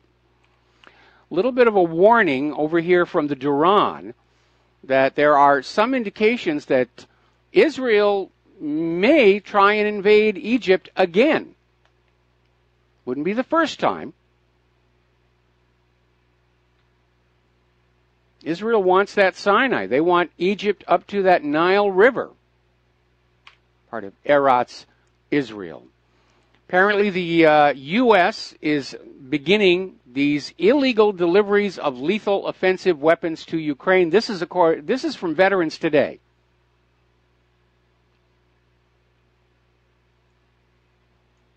Just fanning up the flames of war. Meanwhile, over at the United Nations, Nikki Haley is actually on her way to Vienna to try and lay the groundwork for a claim by the United States that Iran is not, in fact, in compliance with the P5+1 nuclear deal, or at least with the spirit of it. That's the new argument. There's no evidence that Iran has violated the explicit terms of the P5+1. The IAEA just came back from another inspection and said, yeah, they're playing by the rules here. So the new propaganda we're getting out of Washington, D.C. is, well, Iran is violating the spirit of the deal with their evolving of defensive missile systems. And so Nikki Haley is heading on over there. And again, we keep hearing this timetable. 1st of September for North Korea, 1st of October for Iran. Apparently, Trump has provoked China again. He sent another destroyer to the South China Sea, the USS John McCain. I'm not sure if it's named for the senator or his father, who also had the name John McCain. But again, violated the territorial waters of this artificial island built by China. It's another provocation. And China sent their military forces to shoo that U.S. ship back out into international waters. This may be the reason why China decided to stop cooperating on North Korea. Remember, everybody was actually kind of surprised when China said, yeah, we'll go along with the sanctions against North Korea. And then all of a sudden we're hearing China telling the United States, back off from North Korea, return to the negotiating table. And that's the right thing to say until you realize the United States does not want to negotiate. The United States government needs a major bloody war as a distraction from the coming economic crash. And they've done it twice before. Crash of 1907, World War I. Crash of 1929, World War II. Crash of 2008, here we are on the very doorstep. Now, as I mentioned to a caller earlier in the day, the Indian Army is now ordering their people near the border with China to vacate the village, as it is quite likely to become part of the battleground for China's apparent build-up to push India back to their side of the border. And technically, yes, India is in the wrong, but it's a very tiny violation. But obviously the real threat is economic. If India can build this transit road, this shipping road, this belt, it will cut into the profitability of China's project. And that's why China is making a big stink about this. Now, the United States is imposing yet more sanctions on Venezuela, not on the oil, but they're now sanctioning all of the members of the newly created Constituent Assembly. And again, this Constituent Assembly is in the Constitution of Venezuela. Maduro did not do anything outside the letter of the law. But the U.S. government and the corporate media are trying to seize on this as some dramatic reshaping of Venezuela's government to help Maduro. And yes, that's what he's doing, because the National Assembly, the opposition members in the National Assembly are blocking everything Maduro is trying to do, just like the obstructionists in the U.S. Congress are doing to Donald Trump. And Trump, unfortunately, has to live with that. Maduro does not. The Venezuela Constitution says, yes, if you've got a National Assembly that is continually deadlocked, you can have this new super legislative body. And that's what they did. Apparently, violence in the streets of Venezuela is continuing. And again, I want to remind everybody, a couple of weeks ago, the head of the CIA admitted this is a U.S.-backed regime change operation. So the violence is all over, and the Venezuelan military is now using prisoners that they've captured from the uprising to try and clean the streets of Caracas from all the debris and from all the rioting and the looting and the vandalism going on here. Meanwhile, Henry Kissinger, who's another one of those people I wish would close his yap, is out there saying the West should sustain aggressive engagement abroad. More wars, more blood. Here's your rifle, Henry. Somebody the other day made this comment about how, the people in the U.S. government are just dying for more war. No, they're not. They're not going to fight those wars. They're not going to die in those wars. It's your kids who are going to be dying for the wars they create. And your grandchildren will be paying back the loans. Now, getting into the economic news here, they're calling it the death spiral. Apparently, 6.5 million people are paying the IRS tax penalty rather than buy Obamacare, because those Obamacare compliant policies are pretty much useless. They are expensive, and the sky-high deductibles mean that the average American, unless you have a major illness or injury, you will go through the entire year of normal medical care, and you'll never get any benefits from the insurance policy because you won't use up the deductible. And so a lot of people are saying, why bother with the policy? The IRS penalty is less expensive. And we know what's going to happen next if Obamacare is not repealed. The IRS penalty for not having an Obamacare policy will be the same cost as the Obamacare policy. One way or the other, they're going to take your money away from you and give it to the health insurance industry as bailouts, probably. We're going to take a break for commercials, and we'll be right back. And aloha, America. Welcome back to the show. I'm going to pull away from the economic news for just a bit. I want to fit a couple of things in here. The corporate media is making a big deal over the fact that this Virginia student has been sentenced to jail for 100 days for fraudulently registering non-existent Democratic voters. And they're focusing on this story, and the implied message is, yeah, there was some shenanigans in last year's elections, but this was pretty much it. Because the corporate media is not reporting on all these other organizations that are finding millions and millions and millions of questionable votes. Yeah, there was a little election fraud. It didn't change. Hillary still won the popular vote, and we put this kid in jail. It's called a limited hangout. That's a propaganda term, where you admit partially that, yes, something bad was done in order to make it easier to keep the really big crime hidden. But they're still lying to you. And another big lie that's all over the corporate media right now is that supposedly somebody has done a poll showing that most Americans favor sending U.S. troops to North Korea to defend South Korea. Now, anybody who is in a family of somebody who served in that first part of the Korean War, they're not going to go for that. And I have not found anybody in my day-to-day travels around this island, And we got a lot of military people here. They absolutely don't think the United States has any business in North Korea whatsoever. So it's, again, and they did the same thing before Iraq. Oh, polls are showing Americans think we should go into Iraq. You want an honest poll? You go up to somebody and say, are you willing to go to North Korea to defend South Korea? You personally. That'll get you an honest response. Very easy to say, oh, yeah, when it's somebody else's kid, somebody else's money. All right, getting on back to the economic news. Applebee's is having a massive closing. 135 of their restaurants are about to go away, and all those jobs are going to be lost. You probably have already seen the commercials from Allstate Insurance, where they're now letting you file your claim online with your smartphone and just take a picture of the damage. And behind that is that Allstate is laying off 500 of their insurance claim adjusters who would normally go on out, look at the damage, estimate what the cost is, and they figure they're going to be money ahead just letting the computers do it. So those people are going to be out of a job.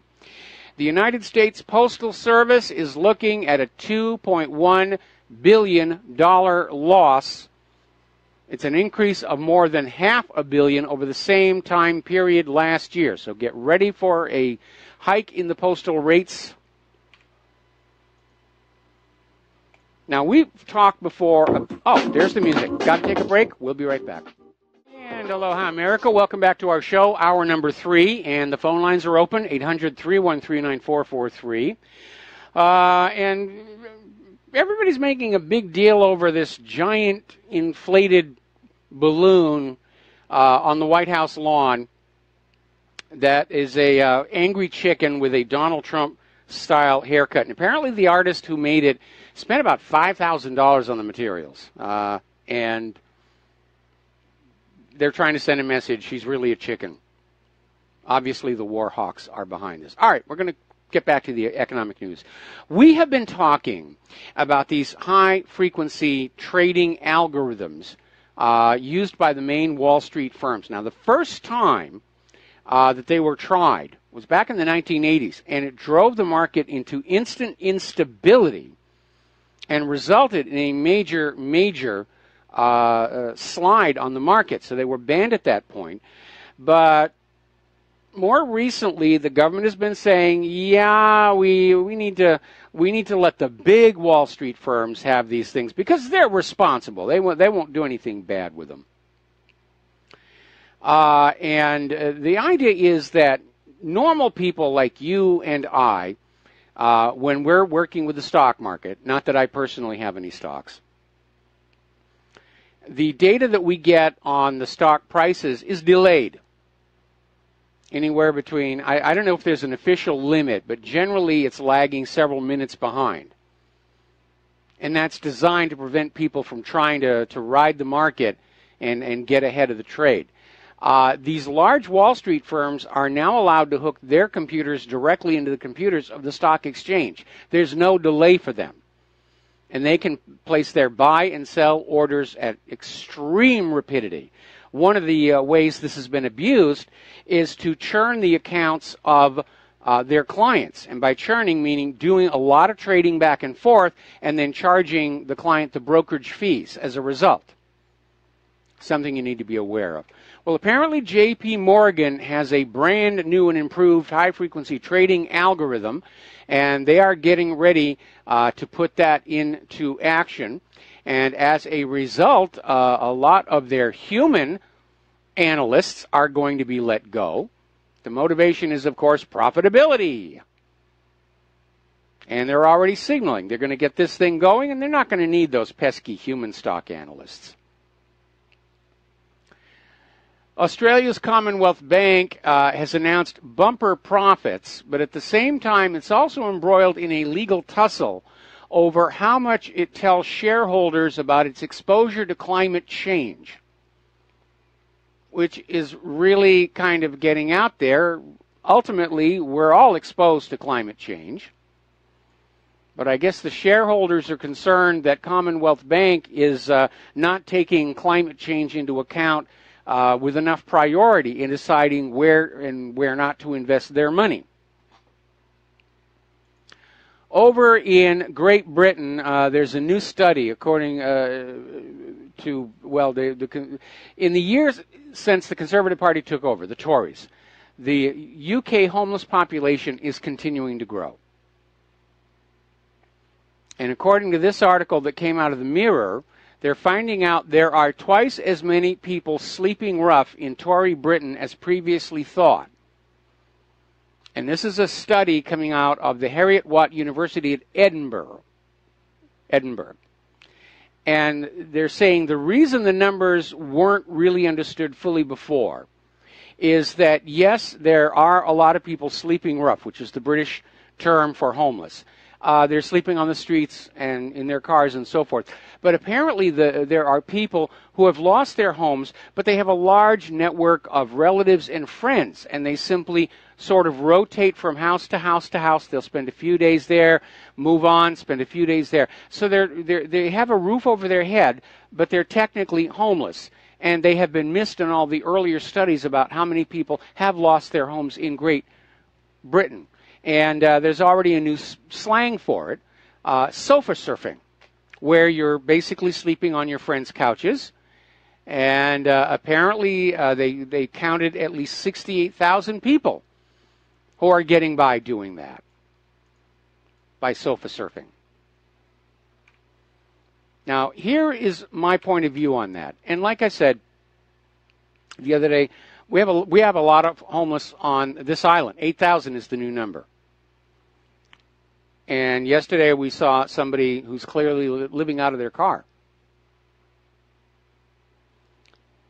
You cannot look at that and say this is a functioning economy. Yes, it's functioning for the ultra-rich, but shouldn't an economy be functioning for everybody?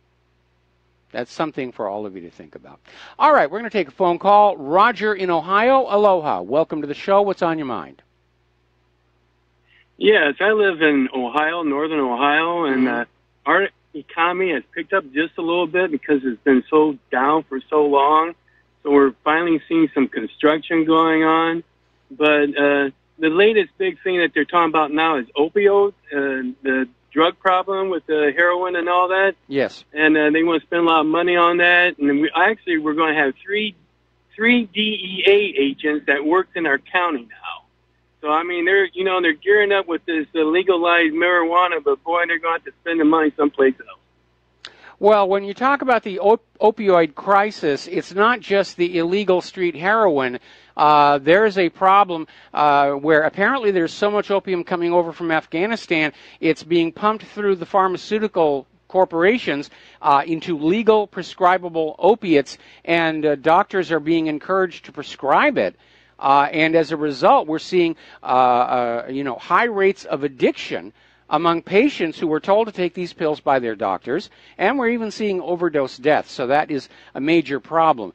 I'm glad things are looking a little better in Ohio. I mean, the economy is going up and down in a lot of areas, but overall, I think we're in worse condition now than the Depression of the 1930s. Going off on a complete and total tangent, how far away are you from New Philadelphia? That's quite a ways. I'm outside Cleveland. So oh, okay. All right. Hey. All right. I have a good place for you and Claire to locate to when you come stateside. Well, if we get a town called. Go ahead. Tullahoma, Tennessee. Check it up on Wikipedia. It'd be a perfect spot for you and Claire. Well, we'll take a look here. I mean, if we can get together the money to get back to the mainland, I'm looking at something like, around Indiana or maybe somewhere between Indiana and New England, because we've got family in both places, and just someplace quiet and away from a first strike nuclear target. The reason I was asking about New Philadelphia is when I was very, very, very young, and my family was moving around a bit because my father was into manufacturing and he was getting all these jobs with these various companies. And I spent a year in New Philadelphia. And I think I was in first grade. when I was in New Philadelphia, and I remember for the Christmas that was there, buying a carving board for my mother as a Christmas gift, which I actually still have all these years later. All right, well, listen, Roger, thank you very much. We're going to let you go. We're going to do a shout-out now to our on-air affiliates rejoining our network. And, yeah, Claire and I would like to get back to the mainland, especially with this idea that if we get into a nuclear shooting war with Russia and China, this place will get hit. Maybe not with nukes, but they're going to want to take control of it. Getting on back to the economic news here, there's another problem that is starting to hit these cities where they are deeply in debt and looking at bankruptcy, and that is that the wealthy sector of their population who do have the money to relocate are doing so. There is a huge outflow of wealthy people go very hard. Over 3,000 millionaires have left the city of Chicago in recent months, and obviously they're no longer on the tax rolls. And that's another factor that needs to be brought in, that you can make a city so debt-ridden that the people best able to help you deal with that debt are just going to give up and say, to heck with this, we're getting out of here. Now, the other day we were talking about how a lot of the migrants who came to the United States with the open borders policy, and now they're getting very nervous about being deported because of Donald Trump's crackdown.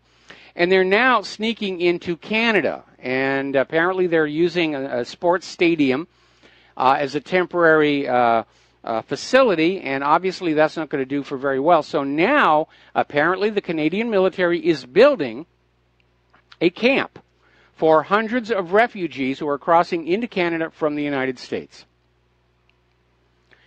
Over in Sweden, that little politically correct bastion over there in Europe that loves open borders and hates automobiles, they're now out there saying that white people should stop having so many children. The black people have lots of kids. The brown people have lots of kids. The red people have lots of kids. All of them have lots of kids. You white people, there's too many of you. Stop having so many kids. Not that we're being racist, of course. Along the same lines, over at Cal State LA, there's a professor, Mohammed Abed. He's a tenure-track professor of ethics, social and political philosophy, and classical Islamic philosophy, who is out there saying that the genocide of white racists is morally required. And when you couple that with all these people who are saying that being white makes you automatically racist, we're looking at a Zimbabwe-style genocide in the United States of America. And it's amazing that this is being encouraged by people like George Soros here. Article coming out of Your News Wire. Actually, I'm not going to do that one. I'm not sure. I'm not sure about that one. Al Gore is still out there trying to salvage what's left of his reputation and his wealth after the epic fail of his inconvenient sequel, which it was rather interesting. During all the previews, it was getting all these glowing endorsements. Oh, you must see this. This will save the world. And it's made about $1 million so far at the box office, which does not cover its cost of production. It is deeply, deeply in the red. They went all over the world filming this thing. And apparently critics for local newspapers who were not in on this idea that we've got to force this on the people, their reviews have been scathing. Now, a couple of weeks back we were talking about how Al Gore was visiting one of these tiny islands in the Carolinas that is sinking into the sea, and Al Gore was out there saying, see, this proves sea levels are rising, only to have the mayor of the place come on out and say, no, the problem is erosion. The sea levels are not rising. The island is eroding away. Well, it's happened again. This is on Tangier Island in Virginia. And apparently Al Gore was out there about the growing threat of climate change and sea level rise, and he basically went on out. This guy has been a crabber on Tangier Island since 1970. And he's very familiar with the ocean. And he's calling out Al Gore and saying, look, the sea level has not changed at all since 1970. Actually, for oceanographers, it has actually dropped a little tiny bit. Why? Because the ice caps are growing. For some strange reason, the government of Canada is requesting funeral homes to prepare for a pandemic. Now, the health officials are developing plans for a future influenza pandemic, but apparently they're concerned that the next one that's going to hit is going to be really, really bad, and they want to make sure the nation's funeral homes are prepared to take on the added work.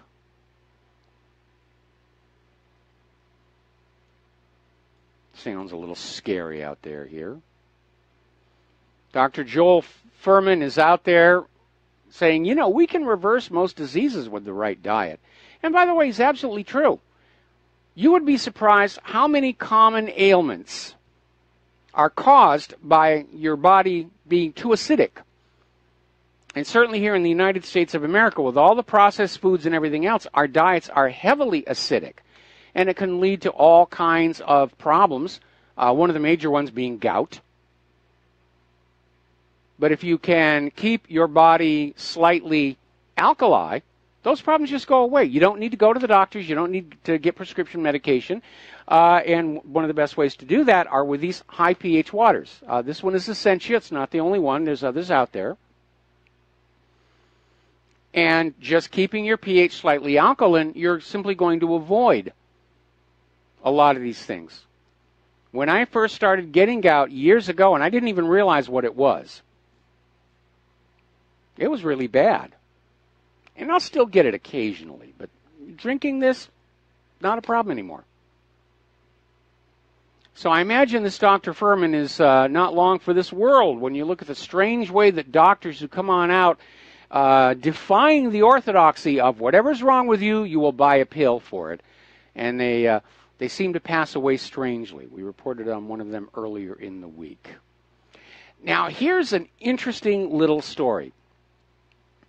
Apparently, here in the United States of America, the court system has been using a computerized risk assessment that when a accused criminal is going to go to trial, or he's found guilty, they have him fill out all this paperwork, and it calculates a probability of the person reoffending.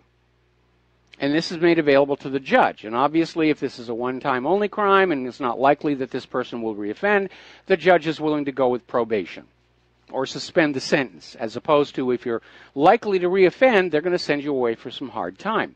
And it's an AI, but they've noticed something very odd, that as it goes along and learns, this AI system seems to be developing a racial bias.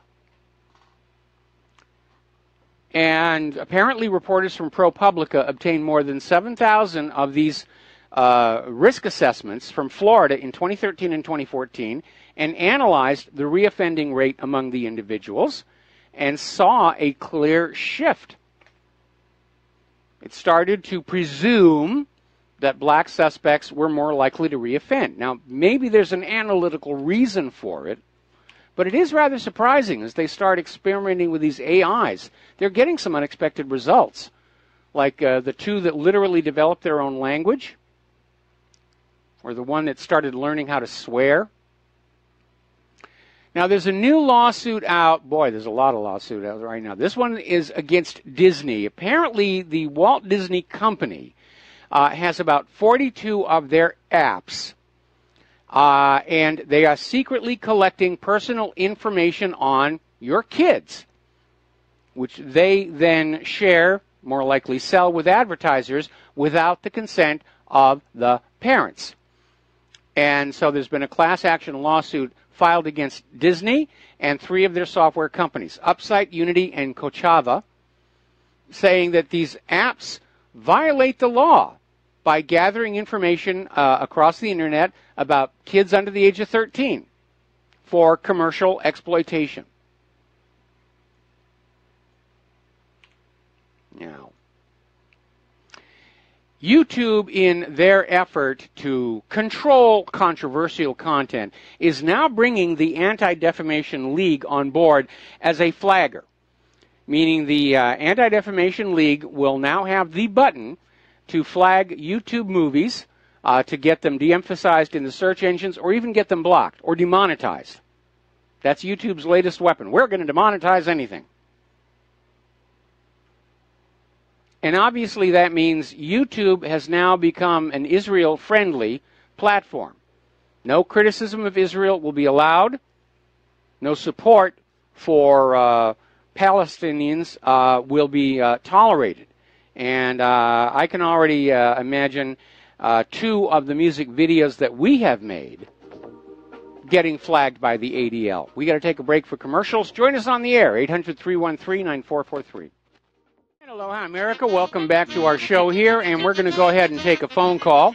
Wes in Idaho. Aloha. Welcome to the show. What's on your mind? Thanks for taking my call, Michael. Since the topic is race, I wanted to direct attention to a book on the internet, full text, by Senator Belbo. He was a 3-term senator from Mississippi, twice governor, once lieutenant governor.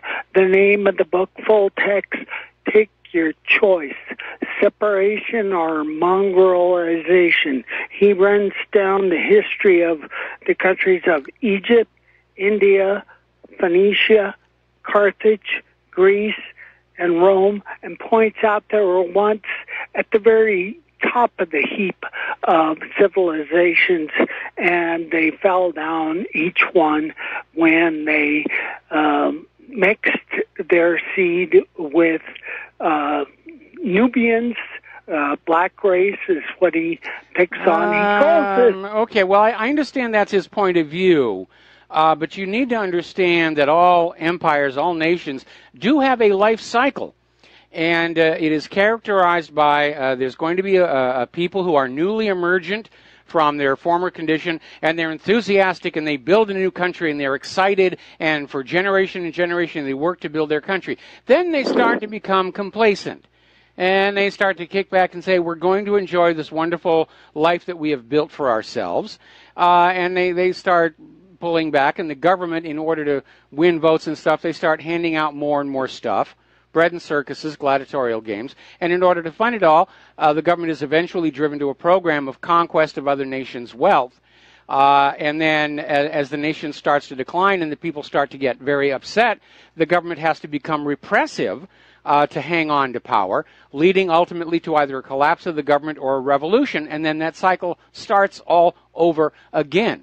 Now, I understand that from a cultural point of view, when you're blurring all these cultures together, like is going on in Europe, it's causing friction, and the society as a whole is much less efficient than a society where everybody's grown up together, they all speak the same language, they all understand the same cultural symbols and metaphors, and there's no confusion. But from a biological point of view, I don't think interbreeding between the races is going to have that much of an impact. In fact, like any other evolutionary process, I think the end result is hopefully going to be improved over the forebears. But the issue is a little bit more complex than you make it out to be, unfortunately. The continent of Africa has over 1 billion people. Do they do symphonies? Do they build cars? Do they build airplanes? Do they build aircraft carriers? Do they build computers? Are you going to tell me they're equal to the white race? All of Europe, USA, Canada, Sweden builds 100,000 cars and airplanes and buses and trucks every year. 10 million people. Sweden is just 10 million people. Do you like Husqvarna rifles? Do Okay, you like Wes, there may be another factor here, okay? And that is that maybe Africa doesn't have all the money junkies that are behind the building of the factories and the artificial creation of the need for these products in the general population. And it may be another way to be, it may just be a different approach to life. And it doesn't necessarily make them inferior. In fact, if you look at the problems of toxic pollution over in Japan, how many workers are committing suicide and everything, you know, maybe more of a laid-back, casual African approach to these things is what's leading to longer life. And by the way, there is industry in Africa. It's not like a black and white situation. They may not have all that we do, but they are industrializing down there. Anyway, Wes, we're going to take a commercial break. Thank you very much for the phone call. We're going to let you go here. And as we head on down to the commercial break, apparently scientists have actually hacked a computer using malware encoded on DNA. So from now on, when they talk about a computer virus, they aren't fooling. We'll be back with another phone call after these few words. And aloha, America. Welcome back to the show here. And I want to make a point here because I'm getting some email in response to Wes, both supportive and condemnation as well here. Our respective cultures, our technology, if you will, was controlled by the environment in which we were evolving. Down in Africa, food is available year-round. That's not true in the northern latitudes, where you've got to plan for winter, you've got to deal with winter, which forced the beginnings of agriculture, which tied people down in a single location, village, and basically began that process of more and more organization, because it was necessary to survive. And it wasn't really needed down in Africa, so it didn't happen. It's not in our DNA. It's the environment in which we grew up in. And as a final comment before we go back to the phones here, I'm looking at this article in Russia Today, basically saying that new evidence has surfaced that during the Ice Age, those nice Britons engaged in ritual cannibalism. They found a cave full of bones and indications that these are humans who were eaten by other humans, and after the meal was over, the bones were carved with decorations. And many societies, in fact, if you look at every major group of humans on this planet, and you go back far enough, they've all gone through a cannibal phase. So don't get smug about your society and the others as well. All right, we're going to go back to taking phone calls. Robin in Illinois, aloha. Welcome to the show. What's on your mind? Hey, thanks, Mike. Hey, towards the top of the hour, you brought up Obamacare, the ACHA, and about penalties. Yes. People not paying the penalties. Can you bring that story up again? Well, I was just mentioning that 6.5 million Americans have simply decided that they're not going to bother with the Obamacare policies, and they're just going to go ahead and pay the IRS penalty. Okay, well, the first thing that came to mind was, didn't Trump, and it's been in effect for a couple months now that I believe, that he did an order on that. I forget now. He did, well, basically, an executive order. He did, and then the IRS said they were going to go along with it, and then all of a sudden we find out, no, they were still assessing it. It's another way in which officialdom of Washington is ignoring the president. Okay, well, in that case, there's a secondary to this. I heard the other day, and now I'm going to read this off for you to confirm and your audience to confirm. Okay, I'm just planting a seed here. In the ACHA, Title 26, Chapter 41, Statute 5000A, scroll down to G for golf, Section 1 and 2, it states in there under the income tax, if you do not take the ACHA, the government cannot take a lien or put a levy on you. Interpretation of that is it's 100% voluntary.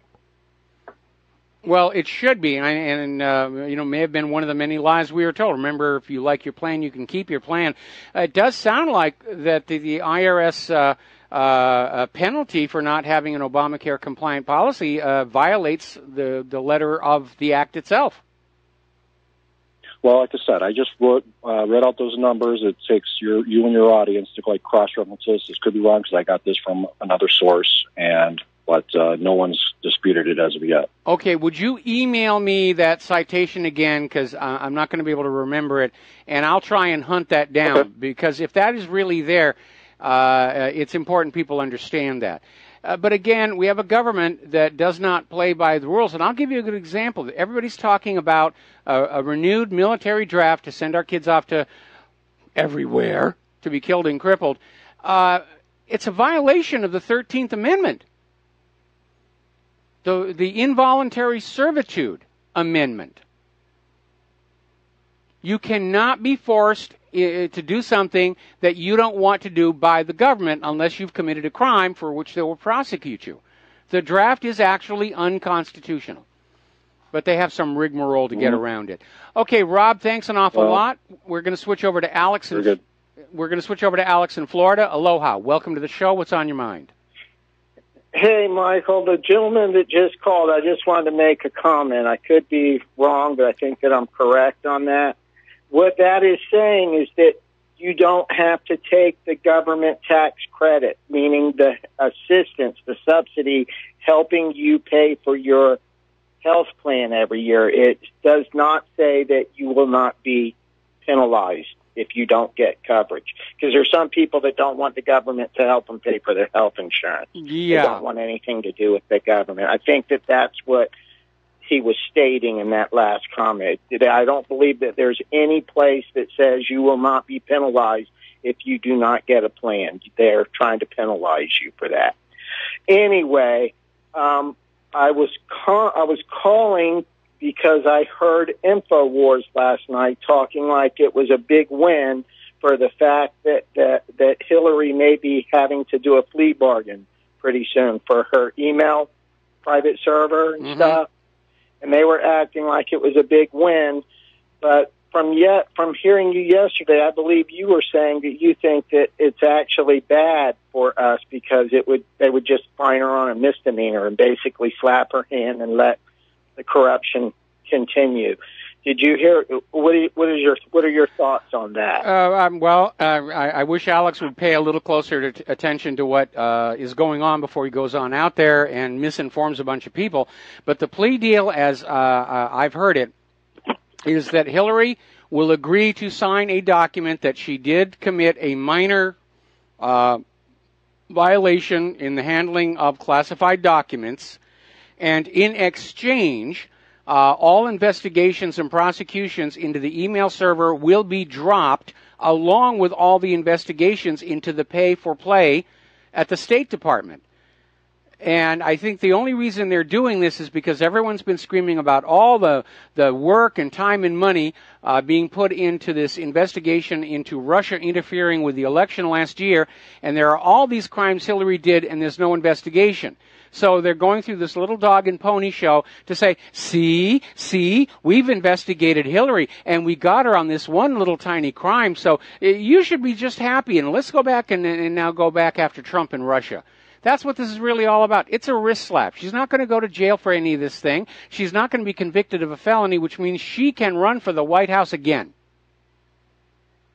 Well, there was one positive note that they mentioned on InfoWars, basically stating that would not eliminate the possibility for international cases against her, suits filed against her, which that would be a positive thing, maybe, but the way everything works, it's like you say, it's going to be a little slap on the hand, go stand in the corner until after the first 15 minutes, and you can come sit back down and color. Well, the problem with this idea about international lawsuits against the Clinton Foundation is the people on the other side, the people who were sending the money to corrupt the system, they don't want any publicity. And we had an article that came out earlier in the week saying that the rest of the world that was involved with the Clinton Foundation, they don't want any more investigations than the Clintons themselves do. That's not going to happen. What should really happen is, we know Charles Ortel has come on out and confirmed it over and over again, that the Clinton Foundation spent only about 5% of their revenues on actual charitable work. Now, the rules for a 501c3 say that you have to spend 51% of your revenues on charitable work to keep your 501c3 status. So what the Internal Revenue Service really ought to be doing, and we're not seeing them make a move on this, is yank that 501c3 status. That would make the Clintons themselves personally liable for all the taxes on all the money in the Clinton Foundation. Yes. And you're not going to see that happen either. I'm going to be pissed if Hillary just gets a spank on the hand. Or Susan Rice or Loretta Lynch. They're probably going to include all of them. Comey, every one of them. They're probably going to include every one of them because they're all the same. McCain. There's only one party. You know that. I mean, it's the narcocracy. It's the narco party. It's the narco party. And that's why Hillary's not going to be touched, because all she has to do is stand there and say, if you hit me with a real charge and a real prosecution, I'm going to go on national TV and tell them all about how the CIA was running guns and drugs out of Arkansas when Bill Clinton was governor there, and how all these people in Washington, D.C. are dipping into that flow of cash, that drug money. And it's a valid threat. Right now, the federal government is very fragile. It wouldn't take much to have the American people just absolutely just say, I'm not going to listen to you guys anymore. I'm not going to pay any taxes. I'm not going to fill out your paperwork. Just go away. Yeah, we need to quit following their orders. We need to basically stick together. David Icke says we all have to get together and understand that it's not politics. It's right and wrong, and they're wrong. Exactly. Democrats and Republicans, they're wrong. We need to stick together. They're criminals. And we need to they are criminals, and they need to be prosecuted for the crimes that they did. And we need. I think there will be a big outcry if they let her go. I think there will be as well, and I'm certainly going to be out there leading the charge on that one. You know, another wrist slap. I mean, yeah. And they're acting like we'll be lucky to get that much, and it's just unfortunate and disgusting. Actually, do you mind if I tell you one thing about the DNC lawsuit that I heard the other day? Go ahead. Go ahead. I heard there was an interview with Elizabeth Beck. She's one of the wife of the attorney that she's the spouse of the lawsuit, one of the lawyers. And she was saying that there was information on the Mayo Clinic that was released from WikiLeaks showing that, like, Dick Cheney, George Bush, Tom Brokaw, she named about 7 or 8 people, like, involved possibly in organ, what's it called, organ trafficking? Yeah. In Jacksonville, Florida. Did you ever hear anything about that? No, I didn't. And I got to be very honest, those don't sound like the kind of people who would want to be involved in that particular thing. But then who really knows? But again, I will say we have to be very, very careful because the government, the narcocracy, the corporate media, they're trying to plant some bogus stuff on the independent media in the hope we'll run with it. And then we can be embarrassed or even better, sued out of existence. So we have to be very, very careful. I would want a second source on that one. Yeah, well, this was actually from her mouth. I believe it was, I forget which independent journalist was interviewing her, but she actually almost broke down into tears when she was talking about it. And it came from her mouth. It wasn't second source. Can you send me that article, the URL to that article, and I'll take a look? I'm going to try to look it up. It was on YouTube. I'll try to look it up and get it to you. I probably won't be able to find it for a little bit, but I will get it over to you. All right, thank you. One more thing. I think if ACA plans don't enforce people to pay if they don't get a health plan, that will be the nail in the coffin. They need that money. The CEOs have to make that $150 million a year, and that would basically destroy that. Okay, well, you're right. Unfortunately, I think a lot of Americans they're actually just starting to get used to the idea that our society is hopelessly corrupt, and that's becoming the new normal. And people really do need to start allowing themselves to become angry. One of the big problems, of course, are all these areas where fluoride is being added to the drinking water because it is a minor tranquilizer. And that may be the only reason we haven't seen more violence in the streets of America, other than the bought and paid for kind coming from Soros and his people. Okay, Alex, thanks an awful lot for the information. Thank you. And we're going to let you go here right now. All right, we're coming up here on the, well, we're almost to the end of the show here. Now, over at Consumer Reports, this is kind of a weird story. Apparently, Consumer Reports was recommending the Microsoft Surface, and they came on out. And then all of a sudden, they started getting complaints about problems with the devices. There have always been prices with these things. I think the red warning sign was when they were trying to sell the Surface as a fashion accessory rather than a computer. Remember the commercials? The kids are all dancing around and they're snapping the things back and forth in rhythm. And they don't even talk about what the computer itself actually does. It's just the bright colors and the dancing and being hip. And anytime they market technological equipment as a fashion accessory, you've got to be very, very careful. But apparently Consumer Reports is now pulling their positive recommendations following all the complaints of problems. And as of just the last couple of days, it says it can no longer recommend Microsoft laptops or tablets because of poor reliability compared to other brands. Now, here is my question. Just how did it come to be that Consumer Reports initially had a positive recommendation? Because I was always under the impression that Consumer Reports was an independent testing evaluation group. But apparently, somebody was willing to sell Microsoft a positive recommendation, and now they've embarrassed themselves. And again, another hallmark of fascism.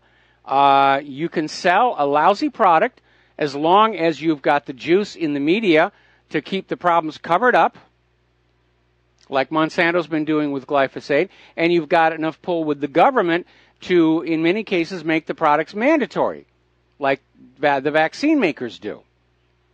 And if the government forces customers to buy your product and the media won't report on the problems with those products, then there's no incentive to make a better product.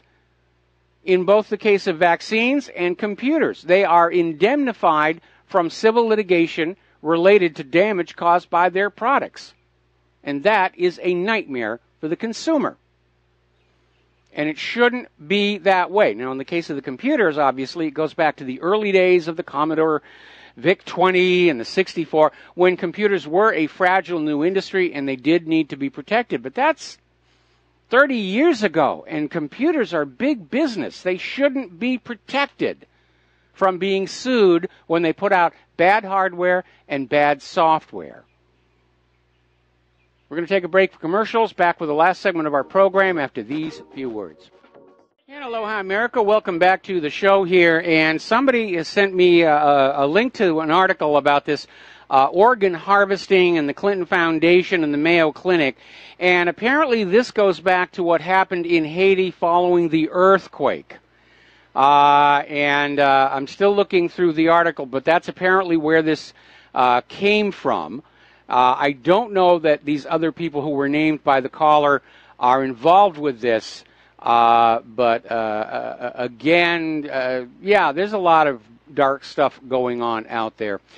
Getting on back to the world of computers, there is apparently a lawsuit being filed against Donald Trump by people he has blocked from his Twitter account. Because apparently they got onto Donald Trump's Twitter feed and they said some very unkind things.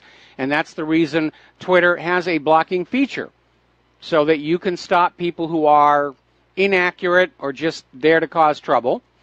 But the lawsuit is charging that because Trump is the president, his Twitter feed represents an official channel of communication, and therefore they have a First Amendment right to be there and shout ridicule and abuse as much as they want. Now, a little clarification on the First Amendment.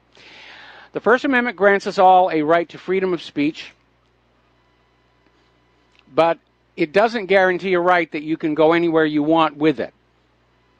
You can get out on any public space and you have freedom of speech. You certainly have freedom of speech in your own home, your own website, your own Twitter feed, your own Facebook page. Your First Amendment right to freedom of speech does not give you the right to go into other people's spaces to cause trouble. And that is the way it is. Again, earlier in the show, the Hillary Super PAC admitted they are paying people to be online trolls. And that probably includes a lot of the people who are on Donald Trump's Twitter feed shouting all kinds of nonsense at him, which, if he's like me, he's not reading it anyway. I'll post to Twitter. I don't read the feedback. And there is a lot of nonsense posted there. I've had people over the years write to me and demand that I post articles about absolutely absurd nonsense, saying they have a First Amendment right to have their point of view at whatreallyhappened.com. No, you don't. You have a First Amendment right to set up your own web page and put whatever you want in it. So, Cassini, which has been doing amazing stuff out by Saturn, is starting on its final 5 orbits before it plunges into the planet's atmosphere. And, of course, the closer they get, the more interesting data they're getting, because they're willing to risk the ship, because it's going to be destroyed soon anyway, so they can take chances that they normally wouldn't have been taking before. Now, I've been going out before sunrise here and taking a look at the sky, and I have to be very honest, I am not impressed with the Perseids so far. There was all this hype about the best Perseids in 120 years.